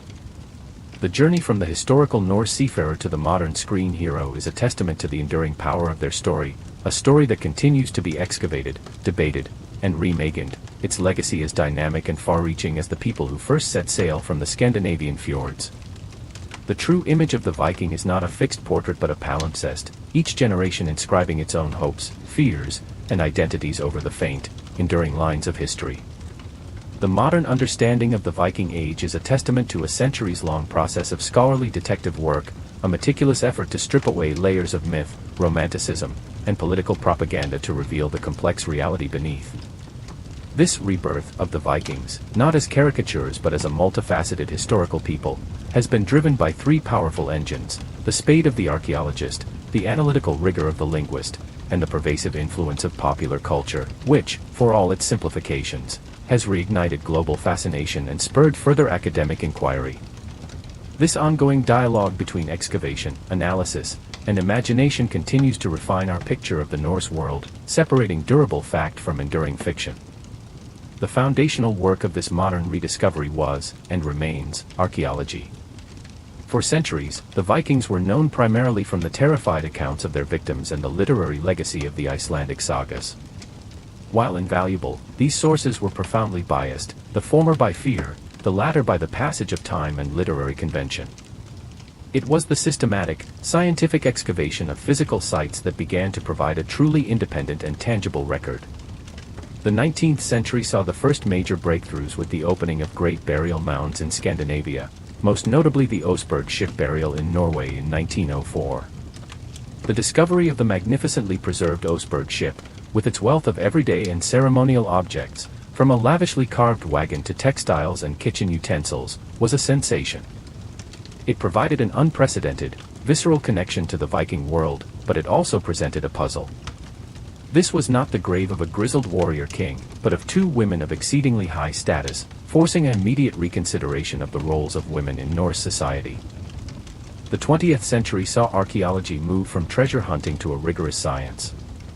The development of stratigraphy, dendrochronology, tree ring dating, and later radiocarbon dating allowed archaeologists to construct precise chronological frameworks, freeing them from reliance on often uncertain saga chronologies. The post-war period, in particular, witnessed a paradigm shift with the rise of processual archaeology, which sought to understand not just what happened, but why, by examining broader social, economic, and environmental processes. Large-scale urban excavations transformed our understanding of Viking life. At sites like Coppergate in York, England, and Wood Quay in Dublin, Ireland, archaeologists uncovered not the camps of warriors, but the vibrant, smelly, industrious hearts of Viking Age towns. The waterlogged soils preserved a stunning array of organic materials, wood, leather, cloth, and plant remains, that revealed a society of skilled craftspeople, industrious traders, and meticulous housekeepers.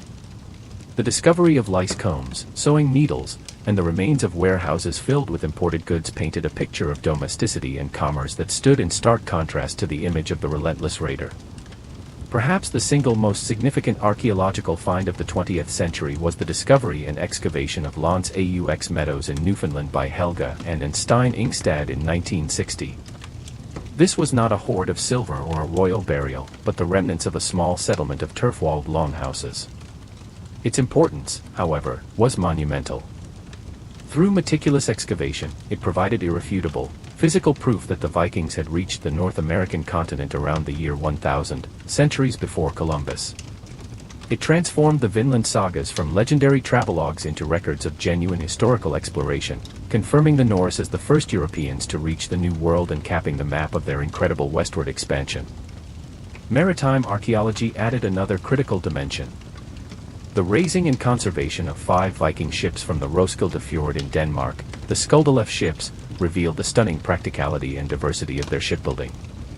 Here were not just the sleek longships of war, Skjaldelef 2 and 5, but also a sturdy, ocean-going cargo ship, Skjaldelef 1, a small coastal trader, and a fishing vessel. This fleet in miniature demonstrated that the Viking maritime revolution was based on a sophisticated understanding of different hull forms for different purposes, from transatlantic exploration to local fishing and bulk trade. The analysis of tool marks, repair patches, and timber sources has even allowed scholars to identify the specific regions where the ships were built, tracing a map of specialized shipbuilding centers across the Norse world. Parallel to these archaeological revelations, the field of linguistics provided a different but equally profound key to understanding Viking society and its impact. The study of runestones, once viewed primarily as mysterious monuments, evolved into a sophisticated discipline. Runologists moved beyond simply deciphering inscriptions to analyzing their language, grammar, and formulaic structures. This work revealed the geographic spread of Norse travelers, with stones in Sweden commemorating men who died, in the east in Gardariki, Russia, or in Greece, the Byzantine Empire, and stones in Denmark remembering those who served with King Nut in England. The personal, often poignant, messages on smaller runic sticks found in medieval Bergen and elsewhere, ranging from love notes to merchants' invoices and mundane shopping lists, provided a direct, unfiltered voice from the past, showcasing a society with a surprisingly high level of functional literacy. The most pervasive linguistic legacy, however, lies in the English language itself. The intensive contact between Old Norse and Old English in the Danelaw resulted in a linguistic fusion that shaped the core of modern English. It was not merely the adoption of loanwords, but a profound grammatical simplification driven by the need for communication between two related Germanic tongues. The arrival of Norse pronouns like they, them, and their filled a gap and replaced the Old English forms. Fundamental words of everyday life, sky, skin, leg, window, egg, knife, take, get, are all of Old Norse origin. The sound system was altered, and the distribution of place names ending in by, Thorpe, and Thwaite across northern and eastern England provides a precise map of Scandinavian settlement. This linguistic evidence demonstrates a process not of annihilation, but of coexistence and integration, where two cultures blended to create something new. The third powerful force in the modern rebirth of the Vikings has been popular culture. While often a source of new myths, it has played a crucial role in fueling public interest and, in some cases, funding further research. The romantic novels of the 19th and 20th centuries gave way to blockbuster films, television series, and comic books.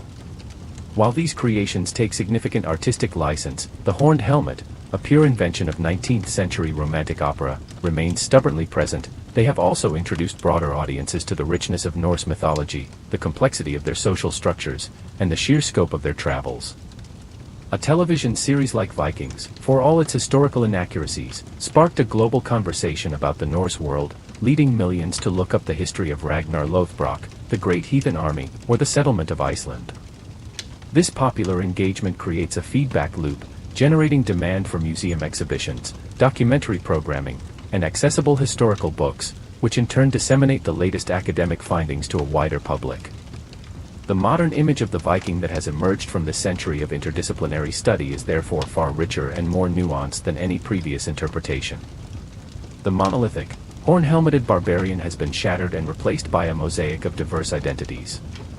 We now see the Viking as the Swedish merchant haggling for silver in the markets of Bulgar, as the Norwegian farmer struggling to clear land for pasture in Iceland, as the Danish king orchestrating the construction of geometrically perfect military fortresses like Trelleborg, as the Oseberg queen, buried with immense wealth and symbols of authority, as the rune carver in Greenland, scratching a brief message on a piece of wood, and as the Icelandic poet, preserving the stories of the gods for a Christian audience.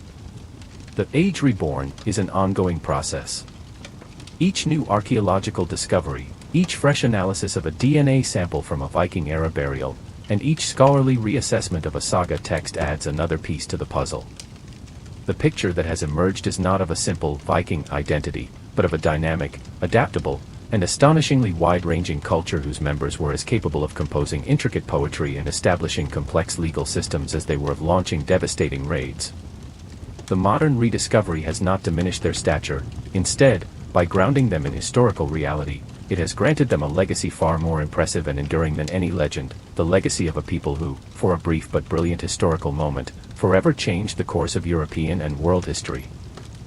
The departure of the last longship from the shores of history did not signal an end, but a transformation. The Viking Age, a period of explosive energy that stretched roughly from the late 8th to the early 11th century, was not an isolated anomaly but a profound catalyst whose reverberations continued long after the distinct era bearing its name had passed. Its conclusion was not marked by a decisive military defeat, but by a quieter, more profound process of absorption and maturation. The very forces the Vikings had unleashed, transcontinental connections, cultural hybridity, and centralized kingdoms, ultimately integrated them into the mainstream of medieval Europe, closing the chapter on the independent sea raider while opening a new one on the Scandinavian nation-state. To reflect on their enduring spirit is to trace the myriad ways in which they reshaped the foundations of the modern world, leaving an imprint not merely in the soil of excavated farmsteads, but in the very sinews of our language, the maps of our exploration, the structures of our governance, and the boundless territories of our cultural imagination. The most intimate and pervasive Viking legacy is woven into the fabric of the English language. The prolonged and intense contact between Old Norse and Old English in the Danelaw resulted in more than just a handful of loanwords. It instigated a linguistic revolution that helped forge the core of modern English. When the languages of the Anglo-Saxon and the Dane met, they were similar enough to be partially mutually intelligible, yet different enough to necessitate a process of simplification and hybridization. This collision stripped away some of the complex grammatical inflections of Old English, pushing it toward a more analytic structure reliant on word order. Crucially, it flooded the language with Norse vocabulary that denoted the most fundamental aspects of existence. Words like sky, skin, leg, window, egg, knife, anger, dream, take, get, and die are not of Latin or Frankish origin, but are gritty, visceral inheritances from the North. Most remarkably, the very pronouns we use to construct a thought, they, them, and their, are Norse, having supplanted the Old English forms. This is a rare instance of a language borrowing its core grammatical tools. To speak modern English is to unconsciously echo the voices of those Scandinavian settlers, their speech forever fossilized in our most common utterances, a silent, democratic monument to their enduring presence. In the realm of exploration, the Viking spirit represented a quantum leap in human ambition and capability. They were not the first to sail the northern seas, but they perfected the tools and possessed the audacity to push into the absolute unknown. The Longship and the Nar were the space shuttles of their day, enabling an expansion unprecedented in scale and daring. Their voyages were not random driftings but feats of systematic wayfinding, relying on a deep, accumulated wisdom of the natural world, the flight paths of birds, the behavior of whales, the quality of light on clouds, the feel of swell patterns, that we are only now beginning to fully appreciate. This spirit carried them from the bustling markets of Baghdad and Constantinople to the frozen fjords of Greenland and the forested shores of North America. In doing so, they effectively shrank the known world, stitching together a North Atlantic network that connected continents centuries before Columbus. The settlement of Iceland created a new European society ex nihilo, while the fleeting presence at Lance aux Meadows stands as a permanent testament to their role as the vanguard of European transoceanic expansion. Their legacy is the map itself, its boundaries stretched by their refusal to accept the horizon as a limit. Politically, the Viking Age was a crucible that forged new forms of governance, both at home and abroad. The pressure of their raids compelled the fractured kingdoms of the British Isles and Francia to consolidate and centralize their own power, leading to the stronger, more defensible states of medieval England and France. More directly, the Vikings themselves became state builders. In the east, the Rus dynasty established the foundational polity of what would become Russia, creating a powerful conduit between the Baltic and Byzantium. In the west, the Danelaw introduced a distinct Scandinavian legal and administrative footprint into England, while the establishment of the Duchy of Normandy created a hybrid culture of Norse ferocity and Frankish feudalism that would later produce the conquering state of William the Great. Most remarkably, in Iceland, the Norse settlers established a commonwealth, the Alþingi, which was a unique experiment in governance without a king, a republic of chieftains and law speakers that stands as one of the world's oldest parliamentary assemblies. This demonstrated that their political genius was not limited to predation or imitation, but could also innovate, creating a society where the law itself was the sovereign. Yet, perhaps the most powerful and adaptable of all Viking legacies lies in the realm of cultural imagination. The Norse have proven to be endlessly reinterpretable archetypes, their image molded to serve the needs of every subsequent era. To the medieval monks, they were God's punishment, the demonic Danes of the Anglo-Saxon Chronicle. To the romantic poets and artists of the 19th century, they were noble savages, freedom-loving individualists whose primal energy stood in stark contrast to the stifling industrial age. To the nationalist movements of Scandinavia and beyond, they were heroic ancestors, a source of racial pride and a validation of imperial ambition, a narrative tragically and grotesquely twisted by the Nazis in the 20th century. In our own time, they have been reborn in popular culture as complex anti-heroes, figures grappling with faith, identity, and the meaning of glory in series like Vikings and The Last Kingdom, while Marvel's myth-making has transformed their deities into global superheroes. This constant reinvention is not a sign of historical inaccuracy, but a testament to the raw, elemental power of their story. The themes at the heart of the Viking world are universal and timeless: the tension between the individual and the community, the relentless pursuit of honor and fame, the struggle against a harsh and unforgiving fate, the courage to sail into the unknown, and the bittersweet knowledge that all things, even the gods, must end. The image of the Viking ship, a symbol of both home and exile, community and isolation, cutting through the mist, speaks to something fundamental in the human spirit: our restlessness, our ambition, our deep-seated need to seek a shore beyond our own. Why, then, does their legacy still inspire? It is because the Vikings embody a potent paradox. They represent both the security of the hearth, the longhouse, the farm, the lorok, and the thrilling danger of the horizon. They were a people who could produce both the intricate, delicate beauty of the Inn's art style and the brutal, pragmatic force of the broadaxe, who could compose poetry of sublime complexity and engage in the raw economics of the slave trade. They remind us that history is not a simple tale of civilized versus barbaric, but a complex tapestry of creation and destruction, of community and individualism, of tradition and explosive innovation. Their enduring spirit is not a call to raid and plunder, but a reminder of the power of human resilience, adaptability, and audacity. It is the spirit that looks upon a formidable ocean and sees not a barrier, but a pathway. It is the conviction that identity is not always a matter of birth, but can be forged through action, through exploration, and through the stories we tell about ourselves. The Vikings, in their journeys, their settlements, and their enduring mythos, ultimately teach us that the world is connectable, that cultures are permeable, and that the human story is one of constant, often difficult, but always transformative, exchange. Their ships may have long since rotted into the silt, but the wake they left upon the world continues to spread, touching shores they never dreamed of, inspiring generations they would never know to build, to explore, and to tell their own stories with the same unyielding courage.